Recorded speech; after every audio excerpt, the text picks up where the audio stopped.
It's the fire in the rain. It's the smile within the pain.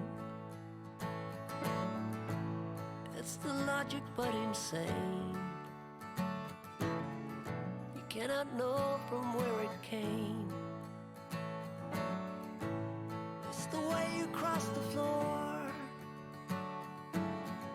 before you head on out the door.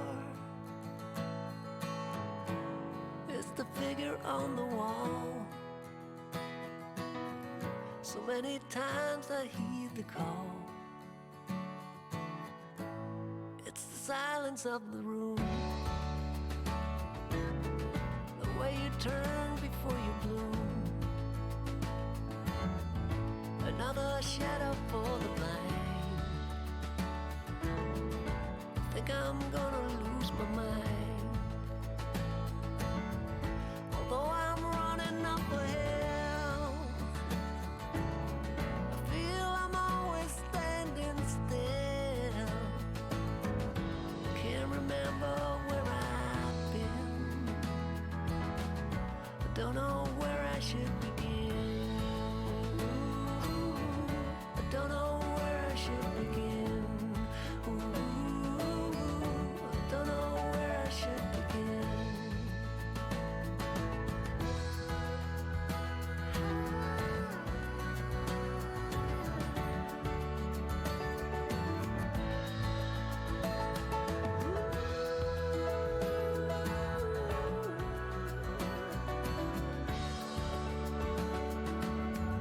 There's far too many of us here, a crowded planet full of fear. It's not the way it's meant to be. We should be happy living free. Although I'm running up a hill, I feel I'm always standing still. Can't remember where I've been. I don't know where I should begin.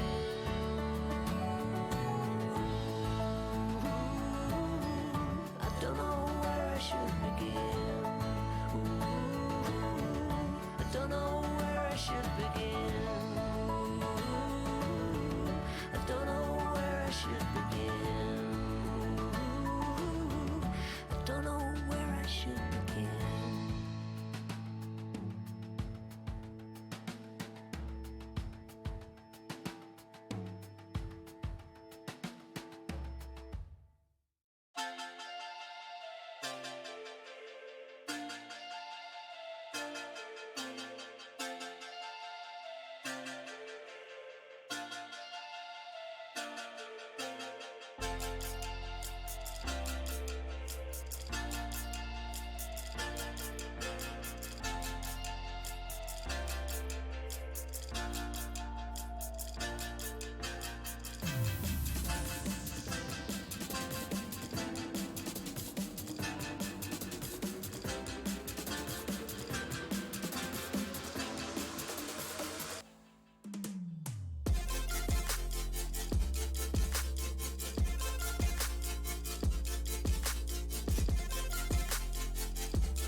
Ah! He's not gonna get away with this!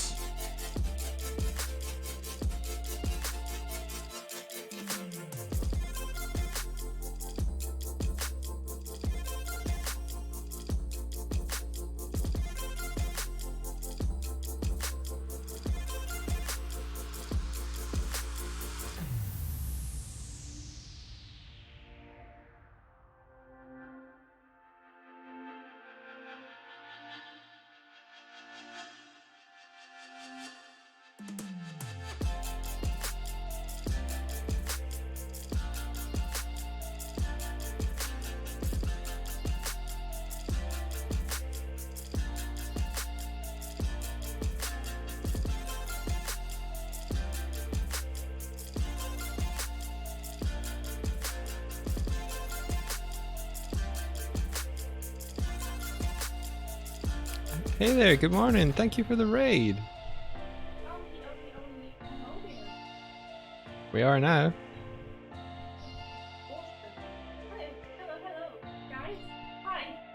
Oh, your microphone appears to not be working.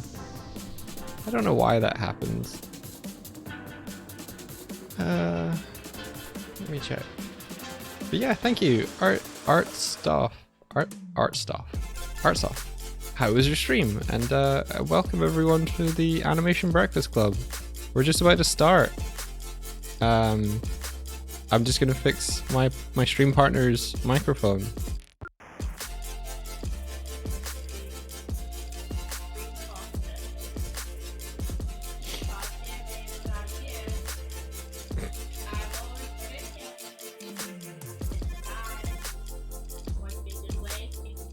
I mean, you're coming through my microphone.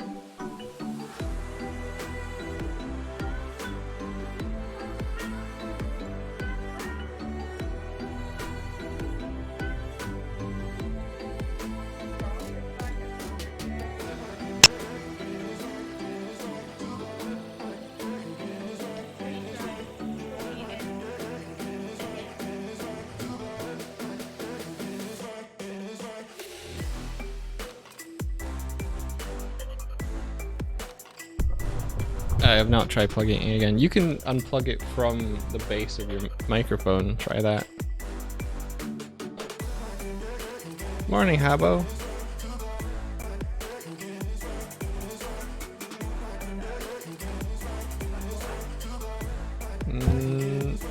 Yes, I think. Has it worked? I think it is. Yes, I think you've done it. I've done it. You've done it. So Patrick was saying that he was available to chat if you wanted to chat with Pat. Oh, cool. Yeah, we'll get him in a sec. If you wanted to chat with Pat. Oh, no worries, art stuff. Or stuff's good. Okay. Art stuff. Glad Oh, thank you so stream. much. We appreciate it. You have a good night / day / evening, morning, Art stuff. afternoon, night. Hey guys, how are you doing? Welcome to Wednesday. What? We made it. Wait, what? It is Wednesday. It is Wednesday. Do you think it was Tuesday? I thought it was Tuesday. Yep, I don't blame you, but it's not. It's 100% not. It definitely feels like Tuesday, but it's Wednesday. Feels like a Tuesday. Punches like a Wednesday. Let's bring this music down. There we You're go. like a DJ. Bring the beat down, bring the beat down. Yeah, it is Wednesday, everybody. I know. Everybody's like, oh, it's Wednesday. Yeah, I know, right? It's Wednesday. It's midweek. What happened to Tuesday? Hump day. I feel like you went straight from Monday to Wednesday. Like yesterday was Monday. And today is Wednesday. And Tuesday didn't happen. Tuesday just didn't get started. It was just like, what? No. Don't even Talk to get me. me started. Talk to me tomorrow. And you're like, but Tuesday, tomorrow's Wednesday's day. And you can't have tomorrow's day. And it's like, wow, I'll catch you next week. And then that was it. That was the process. Mm. That was everything. Mm. Arpakama, welcome. Alright. So, what are you doing today, Swifty? Me? Yeah. I was gonna do some edge animation for fun. For fun and pleasure. So you're getting edgy. Yeah. Cool. Yeah, you could say that.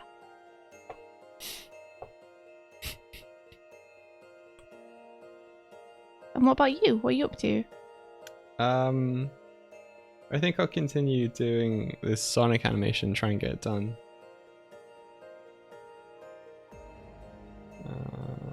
Yeah. I got your bird face in. Whoa. I know, right? Let me... Great job. I mean, it looks amazing so far. Hold on, I need to share my screen with you. Are we gonna do a call with Patrick? Yeah. Because if so, I'm gonna need to hop into that conversation. Okay, let's do that process where we do the Patrick room, and then you can share your screen there. Awesome, sounds good. Hello, True Phoenix King. And Maname Mina, good morning. CSW Illustrations, good morning. Keyframe, good morning. Hey, everybody. Pray for Karma, good morning.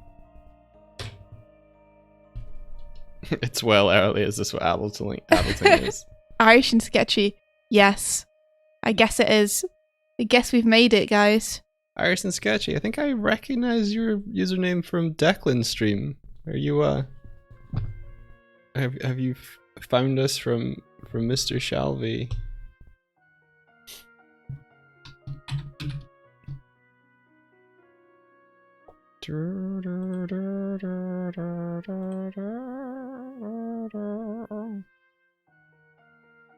I'm just checking with Pat.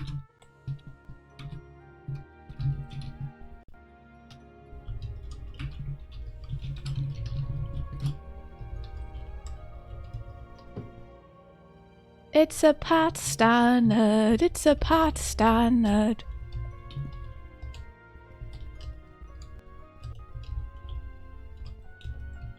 Just in case, Mike. Mike's filling up our chat with ridiculous text. Look at that's ridiculous. Just in case it accidentally comes on stream, so we can make sure we're not showing anything in NDA by accident.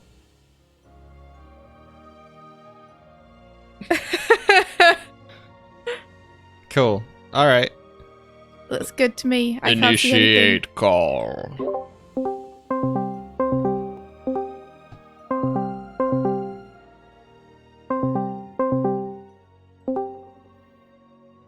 Hello? Hello. Oof. Hey, Patrick. Hello? Hello. Can everybody? Ooh, things are happening. What am I doing? Hello, Patrick. Hold on. Ah! I'm sharing the wrong screen. Ah, it works. Yes. There we go. Awesome. Or I can hear you. We can hear you too. Can you hear me? Can everybody on stream hear Pat? Well, it was working. Oh, nope. Idiot. Okay, I can hear Michael. India, try your microphone. Also. There we go. There it goes. Yeah. Yay! Wahoo. Woohoo! Hello, everybody. How you doing, Pat? My very poor Mario impression. Doing well. I'm doing well. I'm doing some crazy effects call-out stuff. Like notes on effects. So an effects call-out is when you are sending something overseas and you have, let's say, an effect in your board. It's like an explosion or a magical attack. You'll take a frame, maybe 2 frames of that, and you'll render it to completion. Oh. You'll then give that to the people overseas so that they have the boards and they have what the completed version should look like. Gotcha. And then they fill in the blanks. I see. And sometimes in those things you'll have, like, if there's something you want to apply a glow or a special effect to in After Effects, you will paint it bright green, or there'll be like a kind of a color call out for it. So it's kind of like a spot key, but for effects animation. Mm-hmm. That's awesome. Clever. So you can make sure you get exactly what you want. That's what we're trying to do. Trying to provide as much information as possible to our partners overseas. Yeah. They deserve only the best. Yeah, it makes things much easier in the long run. Communication is so key. I agree. I've worked in studios before where we've been sending things overseas, and because English isn't the first language, it's so important to be visually clear. Oh, yes. Because then everyone's on the same page. Yes, indeedy. Look at all these people here in the chats. Hey, peoples. Hey, people. Hey, good in the morning, chats. Tibbs. We all sound way too chipper. Speaking of effects. Tib knows a thing or two about effects animation. Oh, she sure does. For anyone who doesn't know in chat, Tibbs is the lead No. effects animator for Starlight Brigade and is currently working on cool stuff that she can't talk about. Thanks for the Aw. follow. Even I don't know. Age Animations. Age Animations just followed us. Thank you. Thank you very much.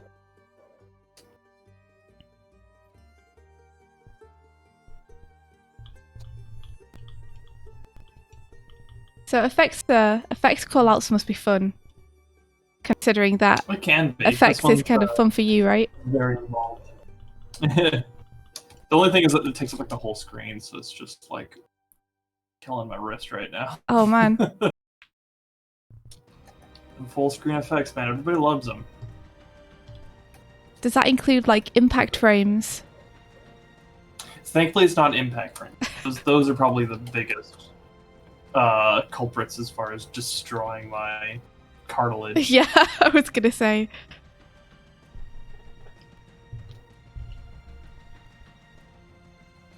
Let's see. It's coming together though. Yeah.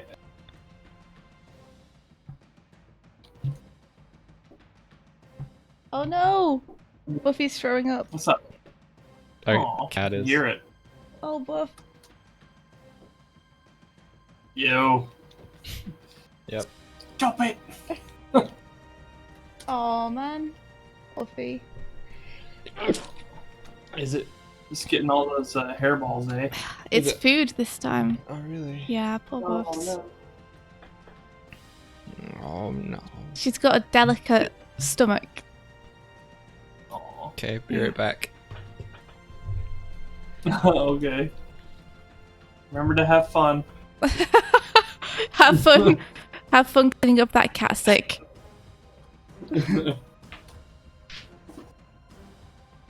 Oh man. Yeah, she's a delicate little flower who must have only the absolutely correct food at the correct times. Mm-hmm.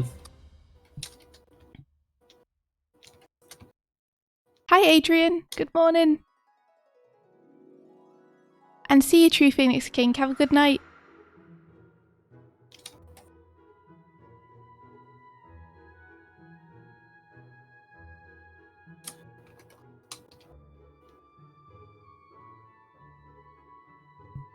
Nothing like animation in the morning. What time is it for you, Pat? It's not too bad. It's about 1:48 a.m. Not too bad. I mean, comparatively.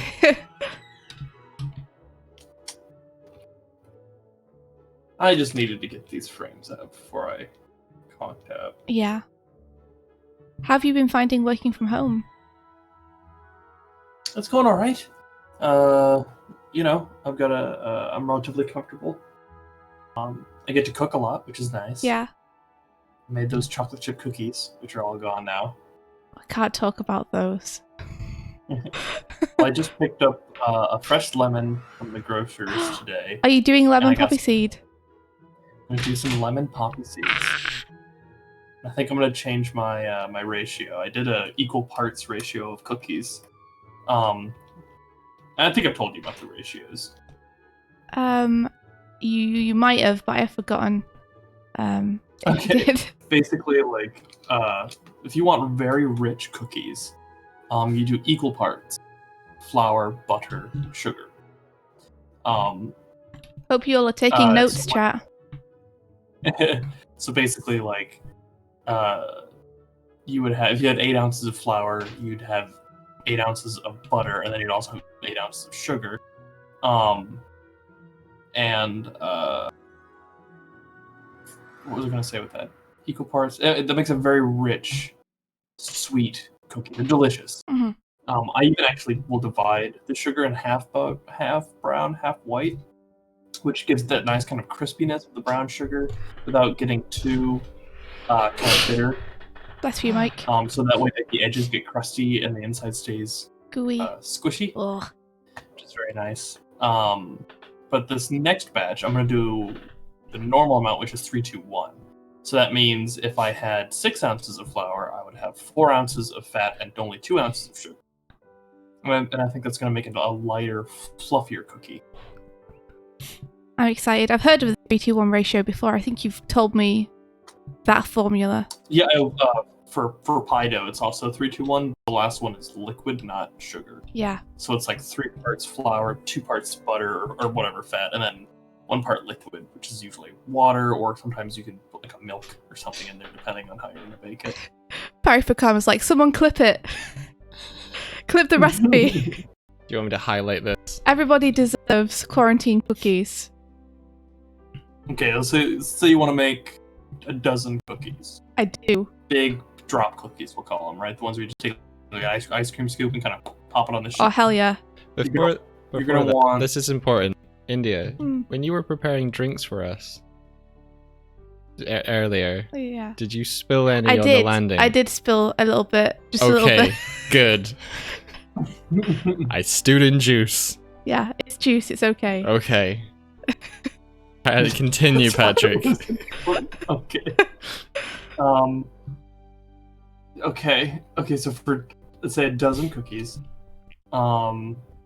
big drop cookies, you're gonna want, let's say, we'll do chocolate chips. We put a cup of chocolate chips aside. Then you're gonna want 8 ounces of flour, 8 ounces of butter, which I like to cube and then soften.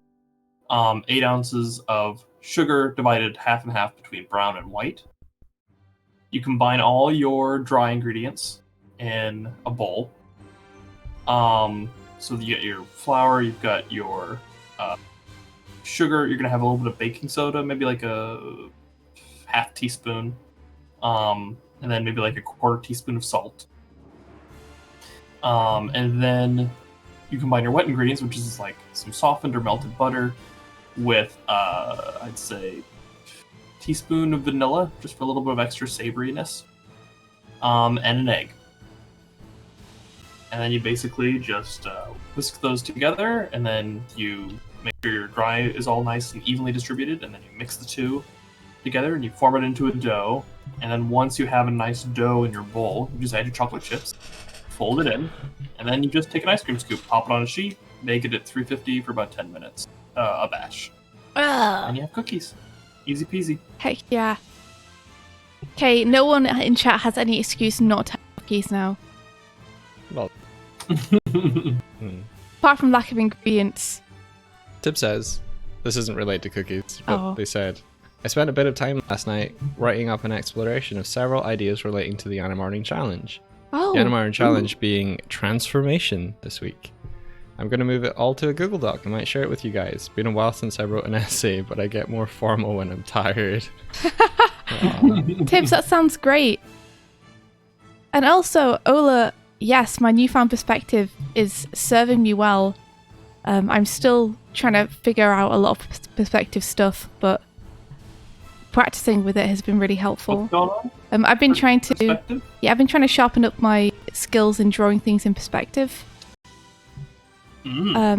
Which is That's always fun. yeah, it's tough because it's something that I've always struggled with, but I've been doing it more often Really? lately and finding my feet with it a little bit more, which is great. Mm-hmm.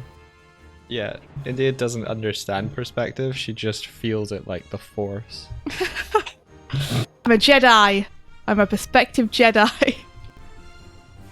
You're a I mean, like, once you prospective get, Jedi. like- There's like 3 things that have helped me. There's the, I don't know what to call it. I call it Disney perspective, Right. where it's really just about like what's slightly bigger and what's tapered and what direction the taper's going. Hmm. You know, because all their like, characters have these noodly arms and stuff, and so it's like if Mickey's holding out a bucket towards you and he's got these 2 noodle arms, well, those cylinders taper bigger as they get closer to you. Yeah. You know, they may not follow exact perspective, but like simply because it's getting bigger, and you can use that in subtle ways all throughout a design. So like that's useful. Understanding your overlap and like foreshortening on objects. and not being afraid to really like obscure things. Like sometimes an entire limb may be hidden behind a silhouette. Yeah. And then lastly, like playing around with forced perspective, like really short focal lengths, Yeah. is another good test to do. How I was asking if I've done any specific exercises. Not really. More, I've just been trying to draw environments more using grids and perspective lines and placing characters in them. And I've also been trying to do more forced perspective drawings to like see how far I can push it and what looks good.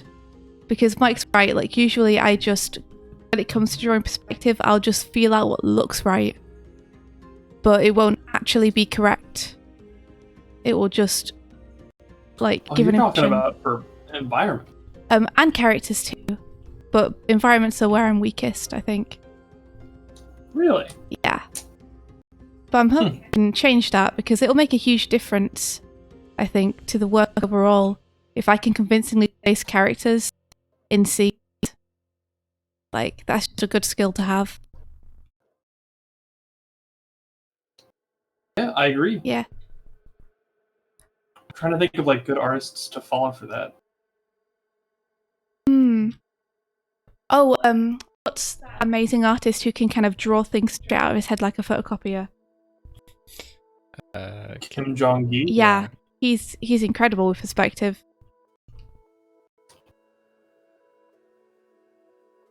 He has a technique where he visualizes a box around the figure he's drawing. Yeah. In perspective, and then he draws them inside of it. Yeah. Oh, Tips got something for you. Ooh. Tip says, in India, my parents dropped off my copy of Perspective for Comic Book Artists, and I really can't recommend it enough. It's so good at explaining things visually and clearly in a way that's fun and interesting to read. It's a masterclass in both perspective and teaching. Tip, that's awesome. I will pick that up for sure. I will order it after today's stream. I'll also just check it hasn't been sitting on my bookshelf not being used. Because I have a couple of books up there that I haven't delved into properly yet.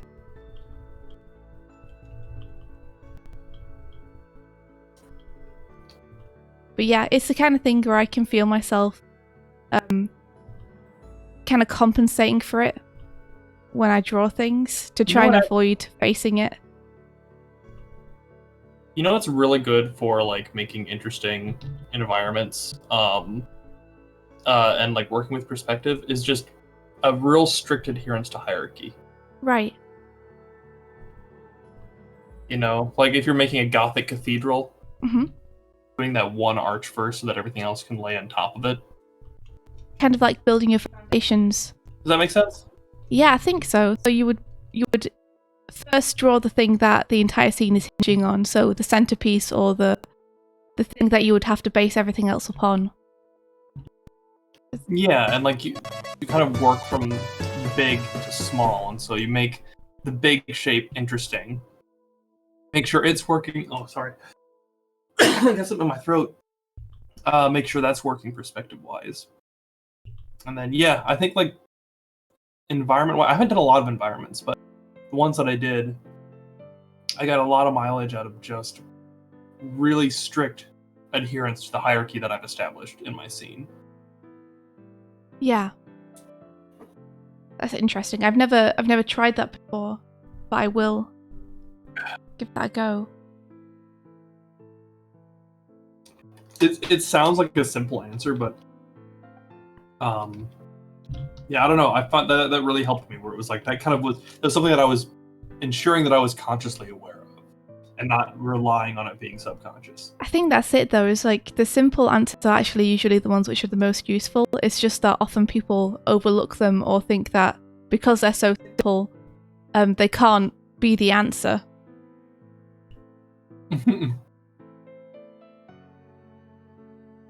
So I'll definitely give that It's a like go. those little memes where like someone asks a question and then they get an answer, and then the person who asked the question just suddenly gets angry eyebrows.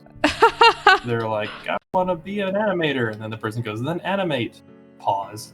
Angry eyebrows. How could you say that to me?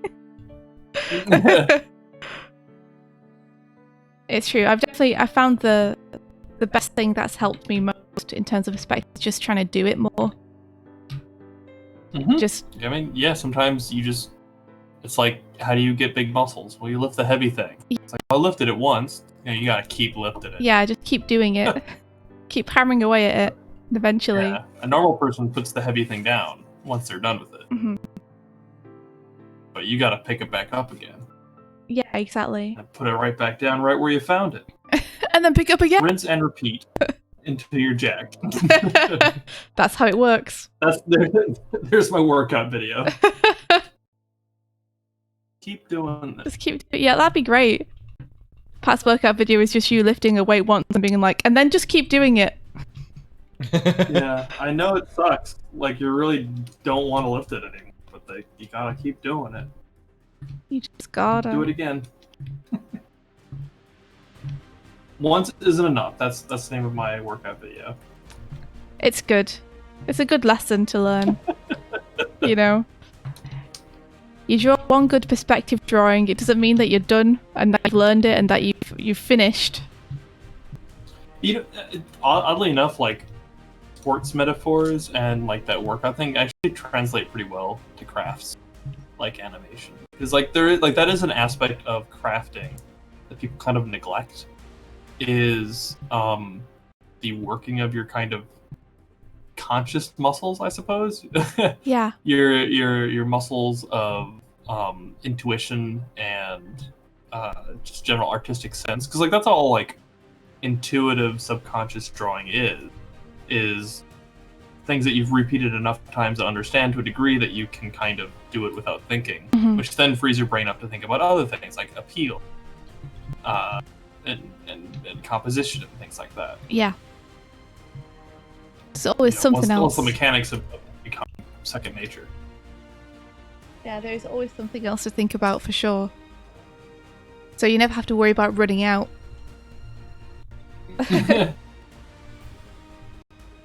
For something. It's like, yeah, so there's kind of a going to the gym for artists.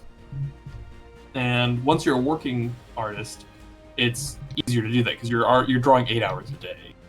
You're making a paycheck with it, so you need to look for other work in order to survive. You can do this 8 hours a day. Yeah.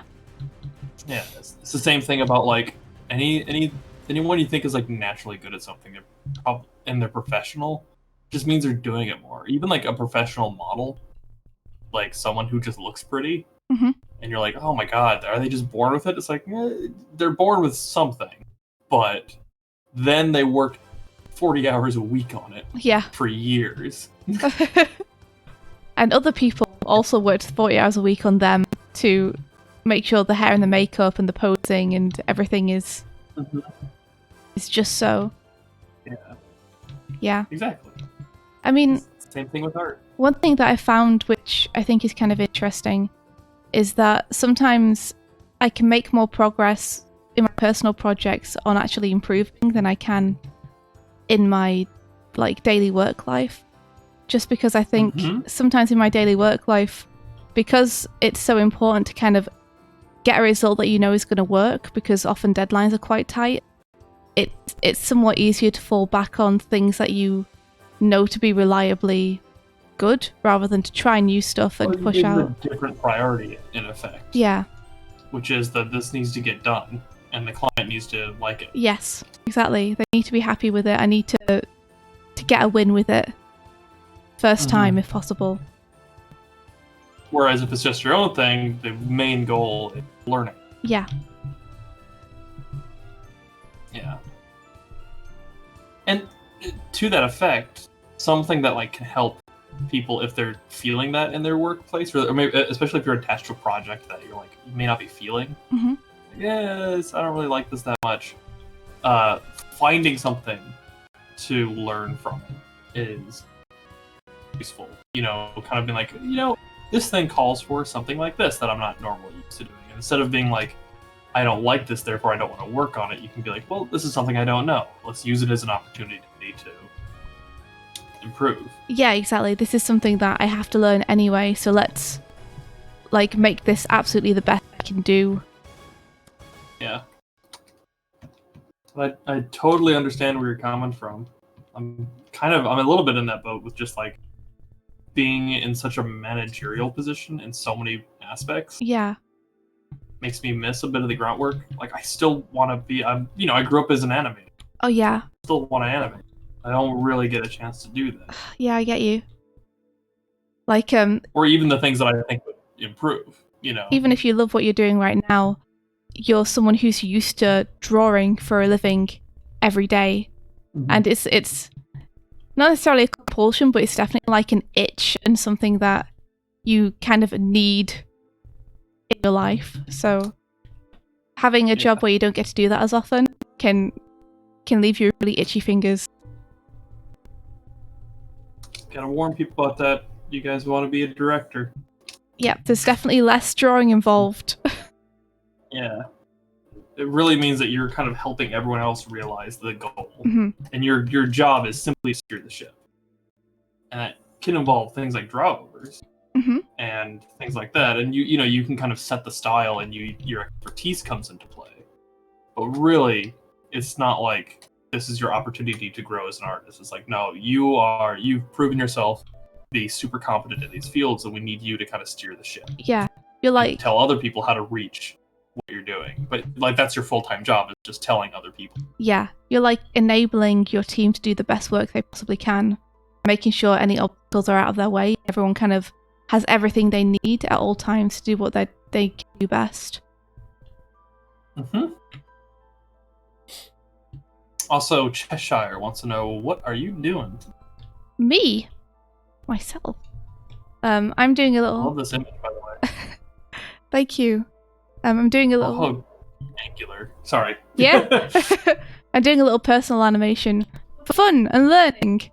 So, exactly what we were talking about is like, this is me just playing around and doing stuff that, I can only really do in my personal time because I don't really know what I'm doing.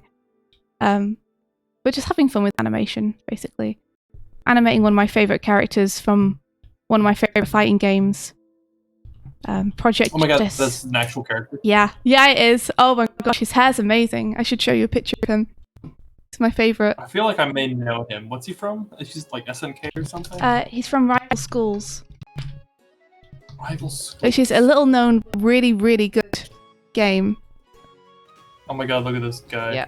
Look at the pants, them MC Hammer pants. I know, right? Isn't he awesome? So this is him. Yeah, I'm looking at him right now. Oh my god. Yep.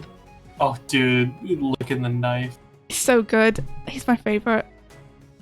Dude needs to keep his tongue in his mouth. He's gonna bite that thing when someone uppercuts him. Slobbering all over the place. The game That'd be has- funny if that was an actual thing. If he like stuck his tongue out at you, and you uppercutted him, and he goes, "Ah!" Like, double. Why? My life Like this- choices have led me to. He reminds me of another character from a fighting game. I'm trying to think of. See, this game has amazing designs. So this is another one that I really like. Roberto. So, there's like different school clubs in the school, Patrick, and each one of them has like a theme. Dude, that hair is intense. I know, yeah. right? And I like it. so the one that India likes, they're like more like delinquents. Yeah, Ghetto High. It's like the school to reform you. So everyone in there is kind of a punk, which is What's super the fun. name of that King of Fighters character with the crop top?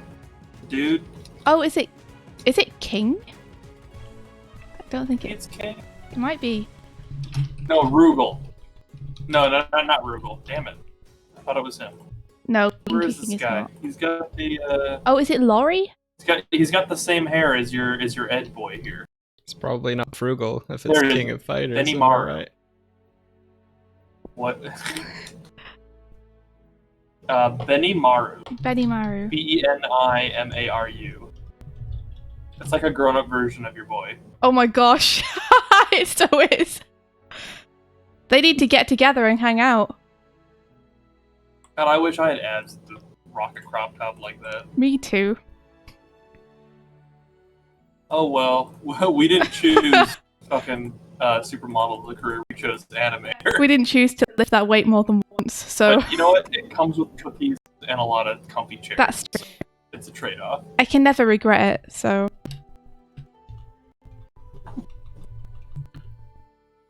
I got boulders. No. You've got boulders. Nice job, I'm dude. trying to get it so they don't flash as much. Maybe I'll try doing some like warping on them, make them less fast. Oh my god, who's the edgelord with the claws? Oh, Kuro. Yeah.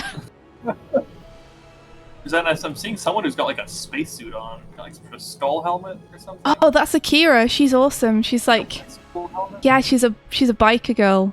India got a commission to draw I like the Akira. outfit. Yeah, there's two versions. There's one where she's got the helmet off and kind of her gear tied around her waist. Just noticed the swimmer. It's so good. Her moves in the air are ridiculous. Like What, the like, swimmer? Yeah, like she swims in the air at you. Swimmer's a dude. Oh. Yeah. Wait. No, there's a. Wait. Are you thinking about Natsu, the volleyball player? I'm thinking about Natsu. Yeah. Shit. He's I'm getting great mixed too, up in though. my head. The synchronized swim special attack, he gets you to do a synchronized swimming routine with him. It's great. I'm into it. Yeah, me too. The game is so creative. It is. It's really fun.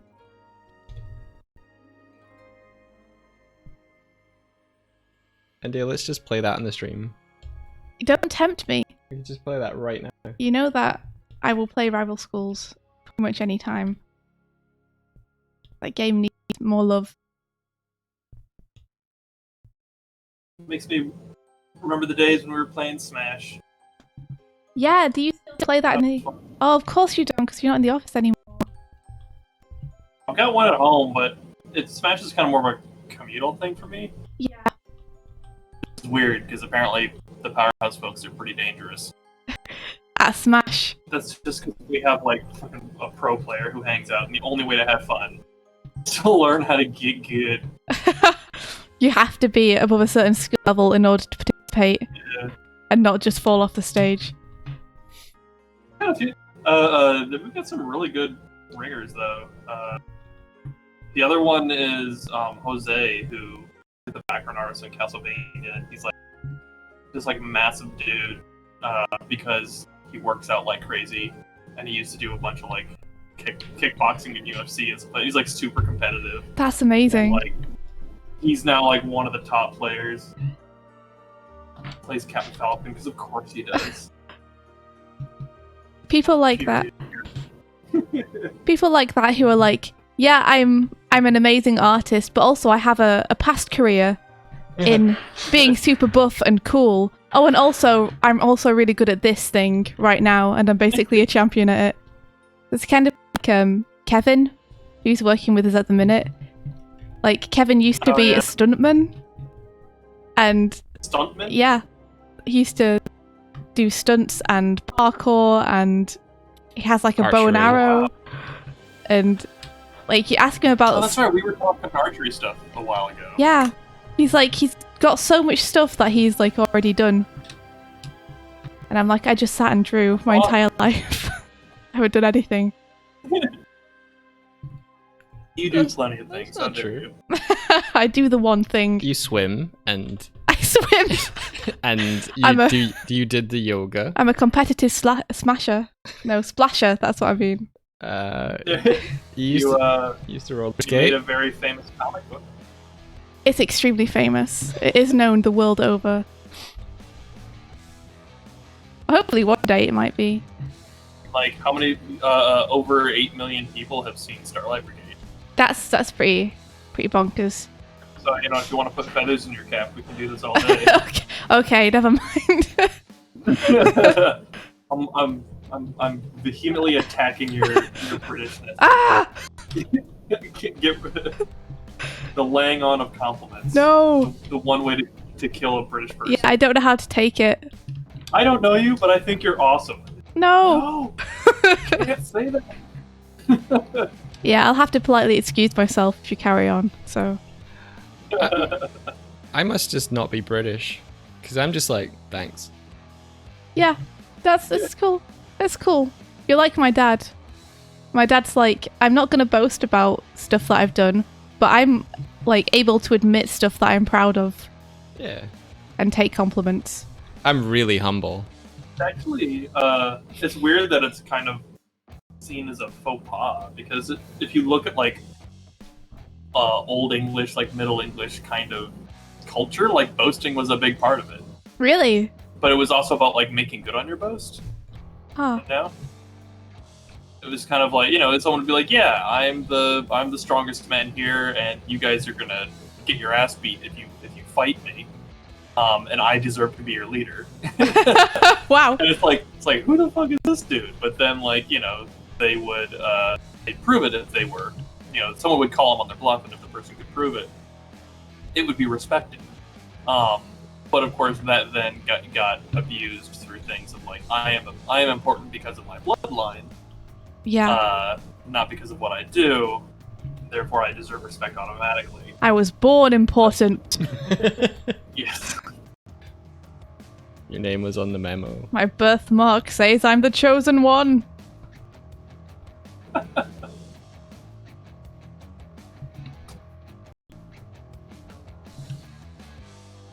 Yeah, I don't know when it really became the fashion, I guess, to be self-deprecating. That happened when everyone got lame. Some point I'd say before Monty Python. Before Monty Python. That's all I know of history in the UK. Before and after Monty Python. Yep. BMP and AMP. Yeah. I had never been exposed to this show until very recently, but I ended up watching a bunch of Faulty Towers. You've never seen Faulty Towers? Oh, Patrick, it's a classic. Okay. It's so good. Isn't it? Basil Fawlty. It's all of us. Get that.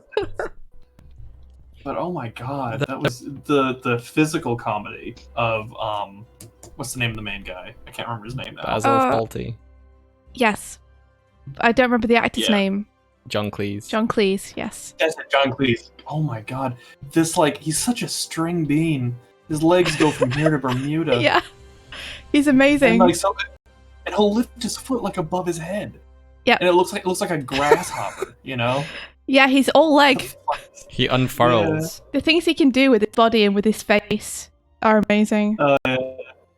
Oh, I see, it's my fault. I should be punished then. You're a naughty boy. He's beating the crap out of himself. Oh, I was losing it. It's so good. How have I never seen this before? Does the chat know? Okay, there's people who are saying Faulty Towers is amazing. So we're among friends here. Yeah. I think most English people or people from the UK are going to know what Faulty Towers is. Very few people in the US will. Which is a shame because it is peak comedy. It's so good. It's like the most English comedy. There was who was it? Was it Stephen Fry? If that's what I'm thinking of. Let me see. He's got with the nose that goes a different direction. Yeah.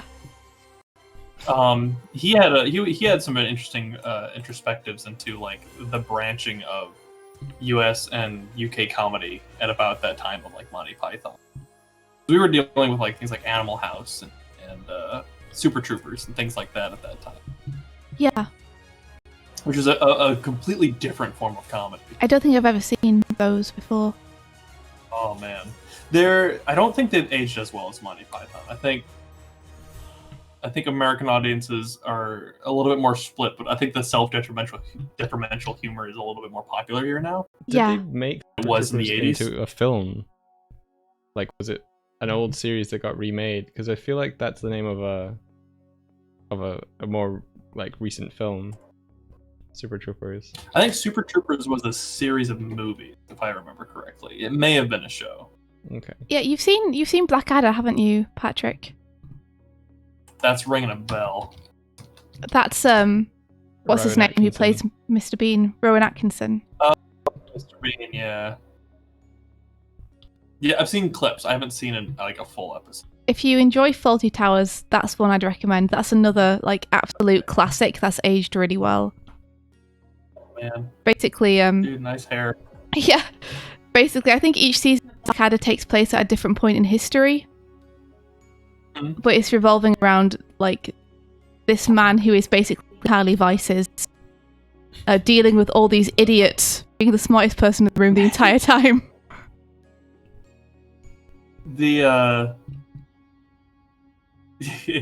Yes. And so I think to illustrate this I'm remembering the Stephen Fry bit now. Yeah. What he was talking about. He was talking about a scene, I think it was from Animal House. And it's in like you know what a toga party is? Is it a party where you all wear togas? Yes. Nailed For a it. reason. But it's like a college thing. It's like mainly from like the 80s. Anyways, this movie, I think it's Animal House. John Belushi is playing a character who's in during a toga party. So there's just people everywhere. There's people sitting on the stairs, and he's making his way down the stairs. And there's some dude who's got like some cheap wood guitar, and he's playing it for a lady to try to kind of it's his angle to try to get some, basically. That's how it's being played. And John Belushi's walking down the stairs, and he just stops, and he grabs the guitar, and he just smashes it on the wall over and over again. And Stephen Fry goes, see, if that was a British comedy, the main character would be the guy with the guitar. Yes, that's true. That's a good way to look at it. Interesting. So it's that very that difference between, because Belushi's more like a Bugs Bunny character. He's got a lot of witty one-liners, and he's always getting one over on a guy. And it's that weird optimism versus pessimism approach. Yeah, he's a wise guy. He I was watching a show, and they talked about a pep rally. And I'm like, I've heard that so many times growing up. I've never thought about it. Yeah, what is it? So I Googled it yesterday. I want to read you Wikipedia's definition of a pep rally, okay? Is it just to get pep in your step? It's like the rally with pep. A pep rally, Getting all the pep together. or pep assembly, is a gathering of people, typically students of middle school, high school, or college age, before a sports event. Yeah. To get hyped, right? To get hyped. The purpose of such a gathering is to encourage school spirit and to support members of the team. That's the nice. last sentence gets me, though. Uh-huh. It is generally seen as an American phenomenon. That sounds about right. I like how it's a phenomenon. It's not anyone's fault it happened. It's just a naturally occurring phenomenon. People will just find themselves transported from their homes to a pep rally. And we'll be like, here we go. You don't get those in the UK, as far as I know. Certainly not when I was at school. Riots are a naturally occurring phenomenon in the UK. Yeah, but they happen after the game, so they're separate. But yeah, there's that beautiful painting. Or it was a juxtaposition of two pictures, where it was how Americans see British people and how the rest of the world does. The first one was a guy in a nice suit, and the second one was a guy throwing up while getting thrown out of a bar. Yep. Yeah, I don't know where this the impression of us being well-to-do smart people came from. I think it's because we mostly got James Bond movies. It's yeah, maybe so. It's absolutely not true. And he was Scottish.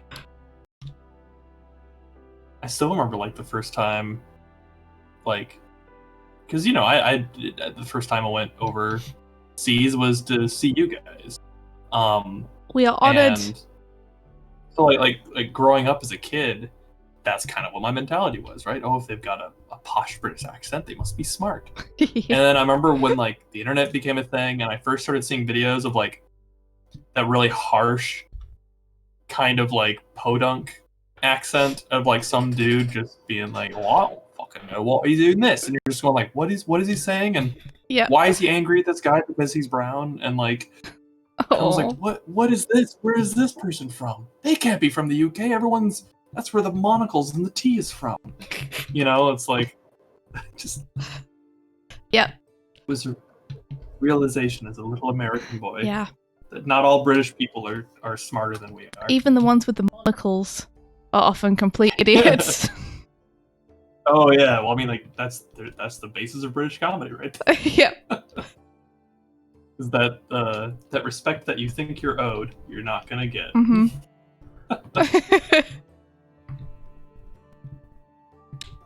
That's Faulty Towers right there. Oh my god, that's John Cleese. Yeah. That man's amazing. He believes he's a man of station Yep. and deserves a certain amount of respect, and he never gets No. it from anybody. Well, he's so self-sabotaging. What's distro hopping? Distro hopping. I Oh, have there's a no whole thing clue. in the chats. I haven't looked at in a while. Yeah, Wasabi says, I'm changing distros. I have no clue what distro is. Is it some kind of computer thing? Is it like software? Yeah, Irish and sketchy Scousers. Just nerd stuff. Move on. Just nerd stuff, okay. Cheshire says you are speaking the language of the gods. I don't know this language. I know what Don't know either. distros are. Marvin Draws asks, do you think someone could learn how to do storytime animation just from YouTube? Or if you do, where do you think they should start? Storytime animation. Yep. Interesting. Is that like what? What's her name? Why can't I think of her name now? Jaden Animations? Say that one more time. Jaden Animations? Oh my god, it keeps cutting out the first part of the word you're saying. Jaden? Jaden Animations? Jaden. Yeah. Yes. It is, yeah. I think that's isn't that the type of animation that Jaden does? It is, yeah. It's basically storyboards but cleaned up, so key poses. And you can pop from one to the other with very limited in-betweens. Yeah, and like mouth shape. Yeah. I think you could learn that Yeah, from watching YouTube. definitely. I think you could emulate that pretty easily. Yeah. Like visually, I'm speaking. I'm not talking about like overall, like the writing of it and all that kind of stuff. Yeah, like it's definitely learnable for sure. I think probably a lot of the people who are known for doing it now probably didn't even learn from YouTube. They just learned on their own. So it's definitely a skill that you can pick up. It's basically So say go for it. storyboarding, but just cleaning up your storyboards and not in betweening them. Yeah. Jaden also has the benefit of having an adorable voice. Yes, I think that's such a huge deal. Like, Yeah, and I bet like their sound designers are like a lot of time on getting that voice right and cutting out any sort of inhales or lip smacks and stuff like that. yeah. I was thinking about that just the other day because I was listening to some Markiplier and just being like, this dude's voice, you know, I'm Oh yeah. pretty sure that's a huge part of like the initial spark that got him started. Fishbach. I mean, we're huge fans of the Game Grumps. Yeah. And like Aaron is a voice actor and Dan's a vocalist. Yeah. So I think that goes a long way into the appeal of their videos. Is the fact that it's not only like good delivery of the comedy, but like, you know, they can hit the highs and the lows and like it's kind of second nature. And so it's an appealing rhythm and sound to their voice. Yeah. You're right. Especially as artists, we tend to listen to things rather than watch things because we can't watch things while we're working. There's no way. We need our eyes on our screens. Aside from our weights. And our mouths. Ah. What? You know, like watching your mouth. I'm It's like making sure you don't watching your use... mouth. Yeah, it's Oh, an English gotcha. term for like, don't use bad language. I'm just making lame dad Yeah. jokes over here.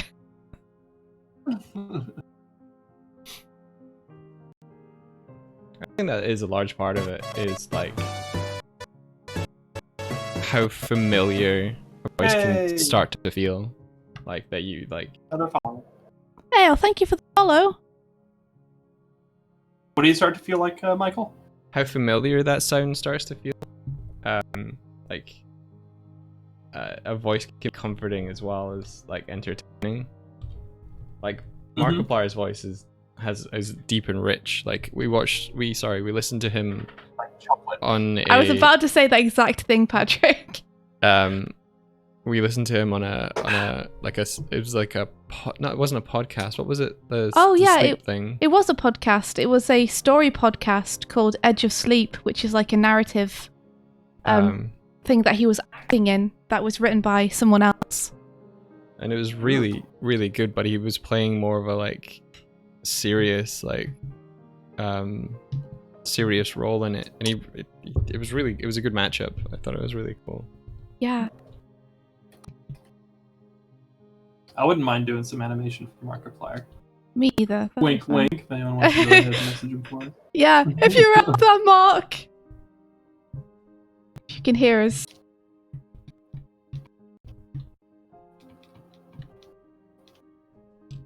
Yeah, he seems like a really cool dude. He has a bunch of really creative projects happening that I think are super awesome. Like, I don't know if you've seen his stuff like Heist with Markiplier. I haven't. I love Markiplier. I enjoy him the most in two scenarios. If he's either playing a scary game, Yep. or he ate a hot pepper.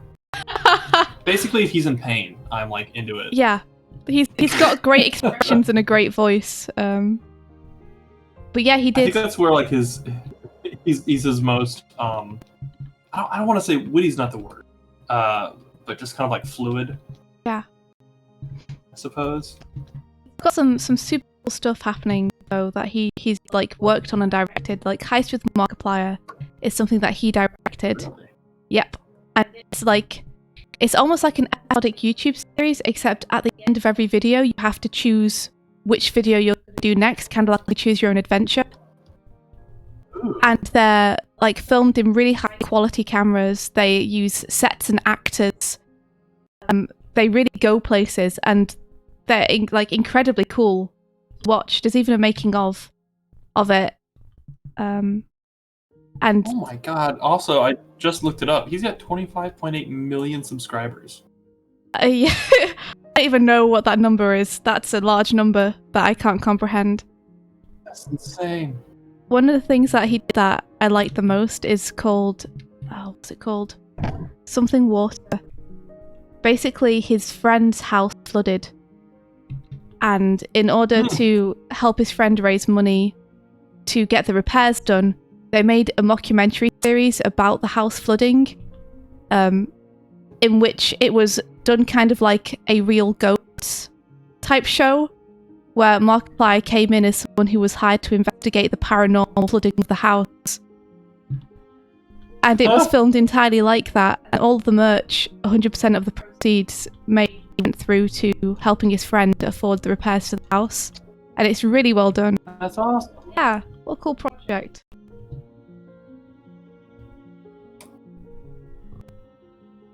So yeah, he seems like a I like cool nice dude. YouTubers. Yeah.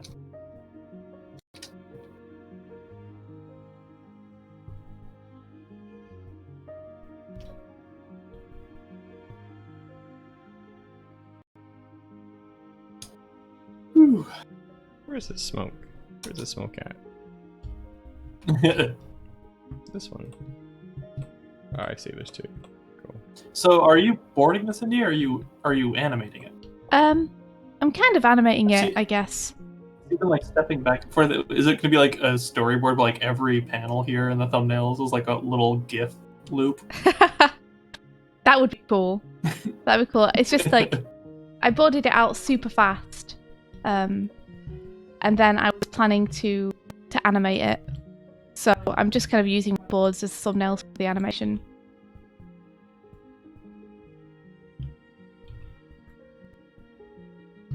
So yeah, I guess I'm basically animating it at the minute, but we'll see how far I get. I can kind of play it fast and loose with. Just can't stop yourself. I really can't. It's too much fun. Animation's awesome. I love animation. It's the best. Really? Yeah, I couldn't have told. I never noticed. it's so fun. There's so many things you can do that haven't even been discovered yet. New techniques. Things to be found. Aw, I was looking back through old artwork, and I found an old drawing that you helped me with way back when. I helped you with. That sounds fake. Yes, it was for do you remember Dragons in Places? I do. I Oh, remember. yeah. I knew you were Oh, going to say Yeah, What was her name? Aaron's character, Rascal. Rascal. That's it. Yeah, and you helped me out with the hand and the head pose. Oh man. Yeah, I'm glad it was helpful because that drawing was like already beautiful. I'm looking at it now. I'm like, pretty good. Yeah, it's gorgeous. Do you did want to it. send it over in chat and I can put it up on screen for people so they can see? If you want, Yeah. I was looking through and I was like, so one of our new animators at Powerhouse is he's 18, Oh wow, very young. wow. Oh, good for him. And yeah, I know. He's 18. He's a youngin', and I was looking back and I found some artwork that I had made in like 2006. I was 18, and it is so far away from the stuff I'm doing now. It's insane. That's great though, But isn't it's like crazy to just see like thought I was doing good art back then. it? Well, And I can't look at it now. we're always doing the best we can, but Yeah. hopefully, we get better with time. I mean, if I didn't think I was going to get better, I might as well just quit right now. It's true. Yeah, check this out, But guys. it's amazing how like far people have come. Yeah, Rascal. I had a lot of fun with that one. That one was fun. Emlet's like, oh yeah, that's a good drawing. Yeah. Let me see. And to be fair, this one was not when I was 18. This was like a couple years ago. Isn't that beautiful? I'm just waiting for it to come up. I had a lot of fun with the outfit. I remember that. Yeah, I remember you wanted to there bring we go. like some realism to it in terms of the outfit. So cool. I love the gloves. Oh. I want that entire outfit. I did a few of those. Remember I did like Ross's character, I think? The weird... Weird stabby man. Yeah. I did Barry's weird little hobbit guy.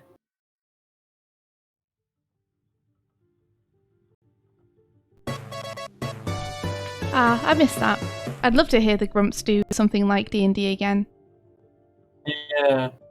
I'd really like to hear That was a Dan real play big too. thing. That was like during the explosion of D&D podcasts, and everyone was doing it. Yeah. Scrytunes, thanks for the follow. Welcome to the Animation Breakfast Club. Yeah, welcome. Hey, welcome! Welcome. So, when I was 18, and I didn't know how to use the compoopers, I would ink my drawings with a ballpoint pen over top of the graphite, and then scan it in and use Paint Bucket on it. Did Paint Bucket even work? It barely did. I'd have to use like really light pencils and then like try really hard with the ballpoint pen, but there's always like a whiteboard around every line. Yeah. I was gonna say, like, that you'd be lucky if that would fill.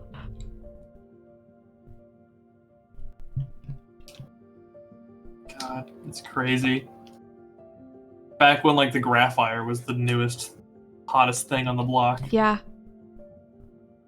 think my first tablet was You kids don't understand. was a Valido first tablet. Oh my god. I don't even know what that is. It's a Wacom, but a very early Wacom.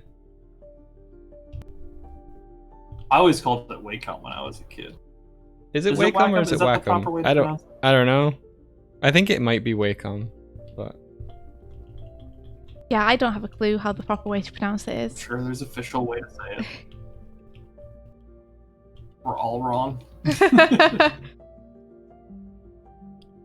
we've all been like not interpreting it well, and it's actually two V's at the start, so it's Vacom. Vacom.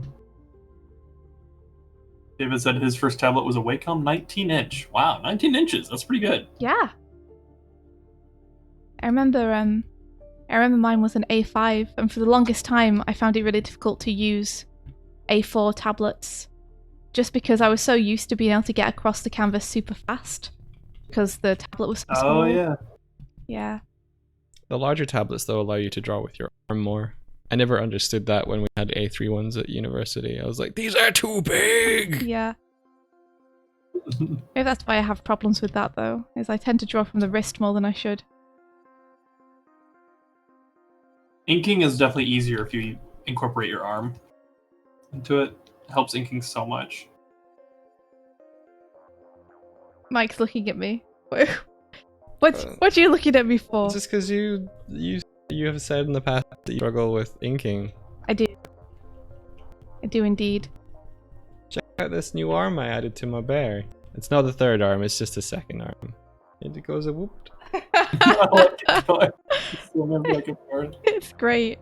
I love it. I'm gonna put like a little like spark every time he gets close to the ground, so it's like he's bouncing on the Wham! ground. Wham! Just a skid. Yeah. Help! Help! India! Ah! That's really cool, Mike. I love the energy that's in it. Yeah, so you see how when I originally did it in like flat on, I was like, no, this isn't how I saw it. Mhm. This is how I saw it.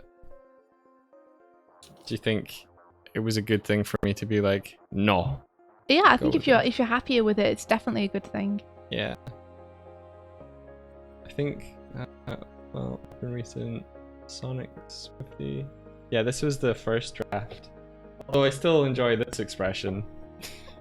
You look so sad. Everyone's talking about their first tablets. Yeah, so this is maybe a demonstration of like, if at first you don't succeed, just go for it again. This was me doing it the first time. It's like So squishy. it's like those times when you do something that you like and then you lose work and you have to completely redo it and it feels awful, but then the redo is actually way better. It takes a lot of muscle to get there, though. Yeah. Attempt 1. I often think the redo is probably better just because like you know much clearer what it is you're going for. Yeah. I do like how you handled your feet a little bit more in that one, but that's because it actually got the Sonic shoe in there. So the I'm curious how everyone's doing on the Anna Morning Challenge. Yeah, the Animalling challenge for this week is transformation sequences. So take a humanoid character and transform them into something else, and no hiding it behind smoke or anything. Chooch has already completed theirs. Oh wow. Yeah, they did it like an hour after we announced the challenge. Yeah.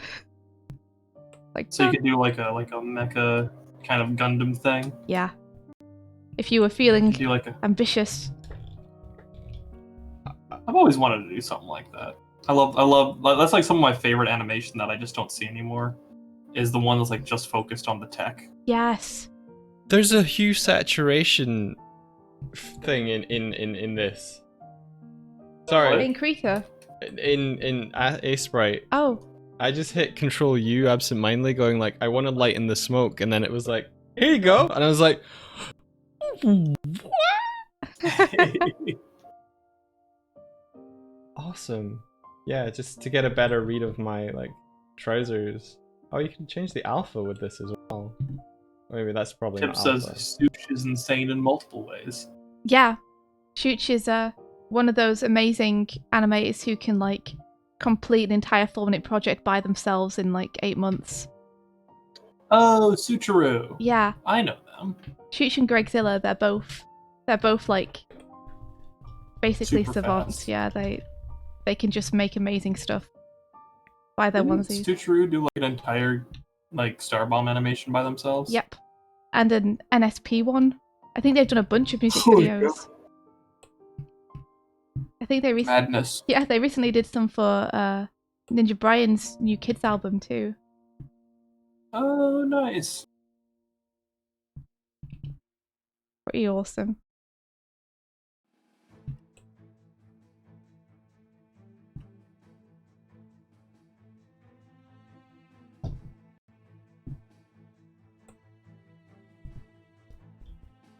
It'd be fun to work with them on something at some point.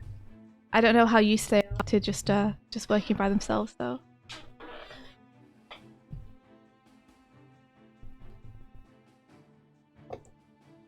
I think they're fairly young as well. Like You they're think younger, they're forever young? fairly young. They're Oh, younger okay. than I thought they were. I thought you were saying that they had discovered some kind of anti-aging potion or something. Ugh. And I feel like they're I'm young. definitely getting to the point where like now every new animator I see is like half my age. Yeah. Well, Waylon Zhang's like that. Waylon Zhang blows me away. Waylon Zhang. I don't know if I know that person. They did a lot of the. I'm never gonna remember the name of that flippin'. He's Xenophos on Twitter. Here, I'll send a link. Thank to his you. work. He's flippin' amazing, and he's like 17 or 18 years old. That's There you go. incredible. He's already worked on like multiple professional animes. I mean, it's super inspiring because if someone who's 17 or 18 can do it, that gives me hope. Holy crap! That's incredible. Yeah, this person's 17 or 18. Whoa, guys, look at this stuff. It's insane. That's incredible. I want to do a fight scene. Like Yeah, hey man, if he can do it, maybe we can do it. Give it a try. The thing is that like I need someone to either give me money for it or I need enough time to do it so I can do it on my own terms. Because like the hard thing is that like if someone does give me money for it, they're gonna need it done at a certain time, and that may be not enough time to fully learn how to do this. I mean, you could do it as a Malamini, but I they can are only see what's happening here. Look at how solid that? it is. You could do it as a Malamini, Mhm. which is Studio Mala will pay you to do it, but it's only 500. So if you were going to do something like this, which would probably take you multiple weeks A of lot longer. yeah. Can you guys pop the link in the chat for people to also see what you're looking at? Yeah, I got it right here. I have it on my screen. Oh. But yeah. Oh, there we go. Oh wow. Yeah, super solid, super clean. So consistent. Hmm? Like even just line weighting is consistent. Yeah, this is expert level animation is what you're looking at. Yeah, this is like where I'd like to be in 10 years, and this person is like 20 years younger than me. It's so good. I'll save that for study later. That's a good time. That's some good animation right there. Chef's kiss. Mwah. Beautiful. Oh, And there's so much going on here. so I wonder how good this From this- person is going to be when they are our age. Imagine what kind of stuff they'll be doing. I don't know. I'm excited to find out. Yeah, me too. But now that that's out there, we can all learn from it. Yeah, You know, it's study material. it really is. It's like, you know, these people are our peers, in terms of their level of craftsmanship, and so like, if we can see what they're doing and then we can try to push it in our own way, suddenly it becomes less of a competition and more of a conversation, and then the medium grows as a whole. Yeah, because in the end, it doesn't matter how old someone is. What matters is that we're all sharing knowledge between one another and trying to push ourselves forward as a whole. Yeah. Exactly. David says, I worked a decade in the restaurant industry with no regrets before diving full-time into art. So yeah, like don't worry, guys, about needing to be good by any particular time. Just do the best you can. Go at your own pace and keep learning. He's not gonna get away with this! Punky Dumpling coming in with the raid. Hello. I love that name. Dumpling. Hello, I'm gonna Funky name Dumpling. my new cat or something that. Funky Dumpling. It sounds like it would make a great restaurant somewhere. Oh, funky dumpling. I thought you said hunky dumpling. It's punky. Ah, I was okay. wrong too. How you doing? How was your stream?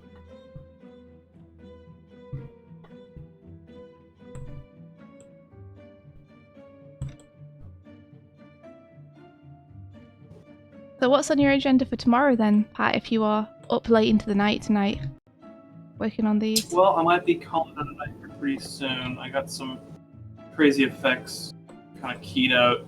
Tomorrow I've got some boards to do, or board revisions to be more specific.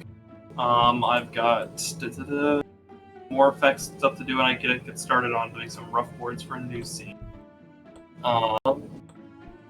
Waiting feedback from a couple of clients on stuff. Nuts Talk Shop. But Michael, did you see my message in the Night Swift chat? I did. Yeah. Okay, cool. I think that's really the only thing we need to do, and then I can compile another thing for our client on that. Cool. Everybody should have been paid. I got a bunch of notifications, Oh! so it should be on its way to you, or to you. Keep an eye open. Check. And I just paid our American comrades, so they should be getting their money soon. Got some more. I did some more work on that thumbnail pass for the secret thing. Oh! Oh, can you show that Yeah, to right us now. at some point? Because I haven't seen it. And I'm excited. Can't show it to the chat 'cause it's super secret. Sorry, guys. Yeah, sorry. For our eyes Um, only. Take a look Josie. at it. I don't know how. Josie, I feel thank you about for it yet. resubscribing. Thank you. Oh, yay! Hey, thanks so much! Oh, Josie! Thank you very, very much. We greatly appreciate it. Do you enjoy your cheese on toast? How did you... And yes, David, other projects. Which actually means like once we finish our current one that Michael's working on, then I can get money in for that. There's a couple people who I need that to pay them. Yeah.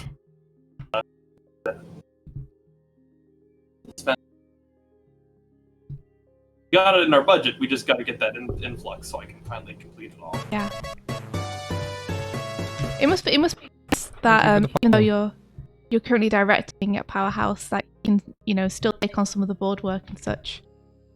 Scratch that itch a bit. Yeah, it's mostly revisions and stuff like that. I've been doing a lot of thumbnails for people. Yeah. Create crazy sequences. And it just comes down to I just have the action animation. hmm What do we got in here? I was praised by my art teachers in Art Heights School, so I feel guilty for being better than most of my peers. When I wanted to share my stuff that I was proud of, I was just bragging. Yeah, I mean, like, that can come with a rude awakening sometimes, though. Because, like, that was me in my high school, and then I went to college. Yeah. And I was faced with people who were, like, way better than I. Because I was kind of the best one in my small little town. Yeah. It was like, just because I could draw, I was like, oh my god, you're amazing, you can draw, you're going to be the next Spielberg. I was like, hey. I mean, like, I would tell them, like, no, yeah. But in my mind, I was like, yeah, I want to be the next Spielberg. Yeah. And then I got to art school, and I realized I couldn't draw. Shit. Yeah, you realise everyone there can draw. Yeah. Yeah, that's one of the benefits to like getting into a bigger pool of artists though, is being able to be outmatched by people, because that's kind of when you start learning the most, I think. Mhm. It's always good to be in a situation where you're surrounded by people who are better than you, because it means that you have like the most to learn. Do you feel like your Yeah, experience it growing up doesn't- would have changed if you had been on the internet more and seen more better art sooner? Oh yeah. Oh my god. That's the great joy of the Like, do you think it would have? It's kind of a double-edged sword though. Like it's weird because like it can also be intimidating, Mhm. especially when you see something like Wayland Zhang and you're like, oh my god, this guy knows much more than I know so early. Yeah. So that can be disheartening if you don't have the right head about you, you know. But you also have to consider that people that are 17 now have had their entire lives connected to the internet almost. Where there was this resource and there was all these animations being shared for the last 10 years that... And it was software you could download to do it.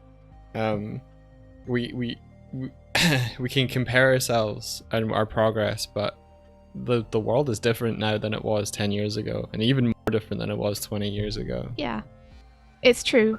I mean, I learned on paper when I first started animating. Yeah, me too. Which is a much different experience. I love it. It's actually my Because favorite. you can't preview it. Yeah, you have to shoot it on a line tester if you want to preview it. I do feel like it is a good experience to have that though. Yeah. Because it teaches you planning. You can't kind of command Z it and trial and error it. I think you can become just as competent an animator either way, but I do think there is value in that experience, learning how to kind of plan your animation ahead of time. Yeah. It's one of the reasons I can do it so fast. Is because I kind of like in my head I'll already have it laid out where the keys are before I put down a pencil line. Right. That's something. Aw, well, thank you, pal, bro. Aw. Pal bro, us too. We're all in the same boat. We're all like, oh, I just want to get better. I just want to make And more again, cool like, stuff.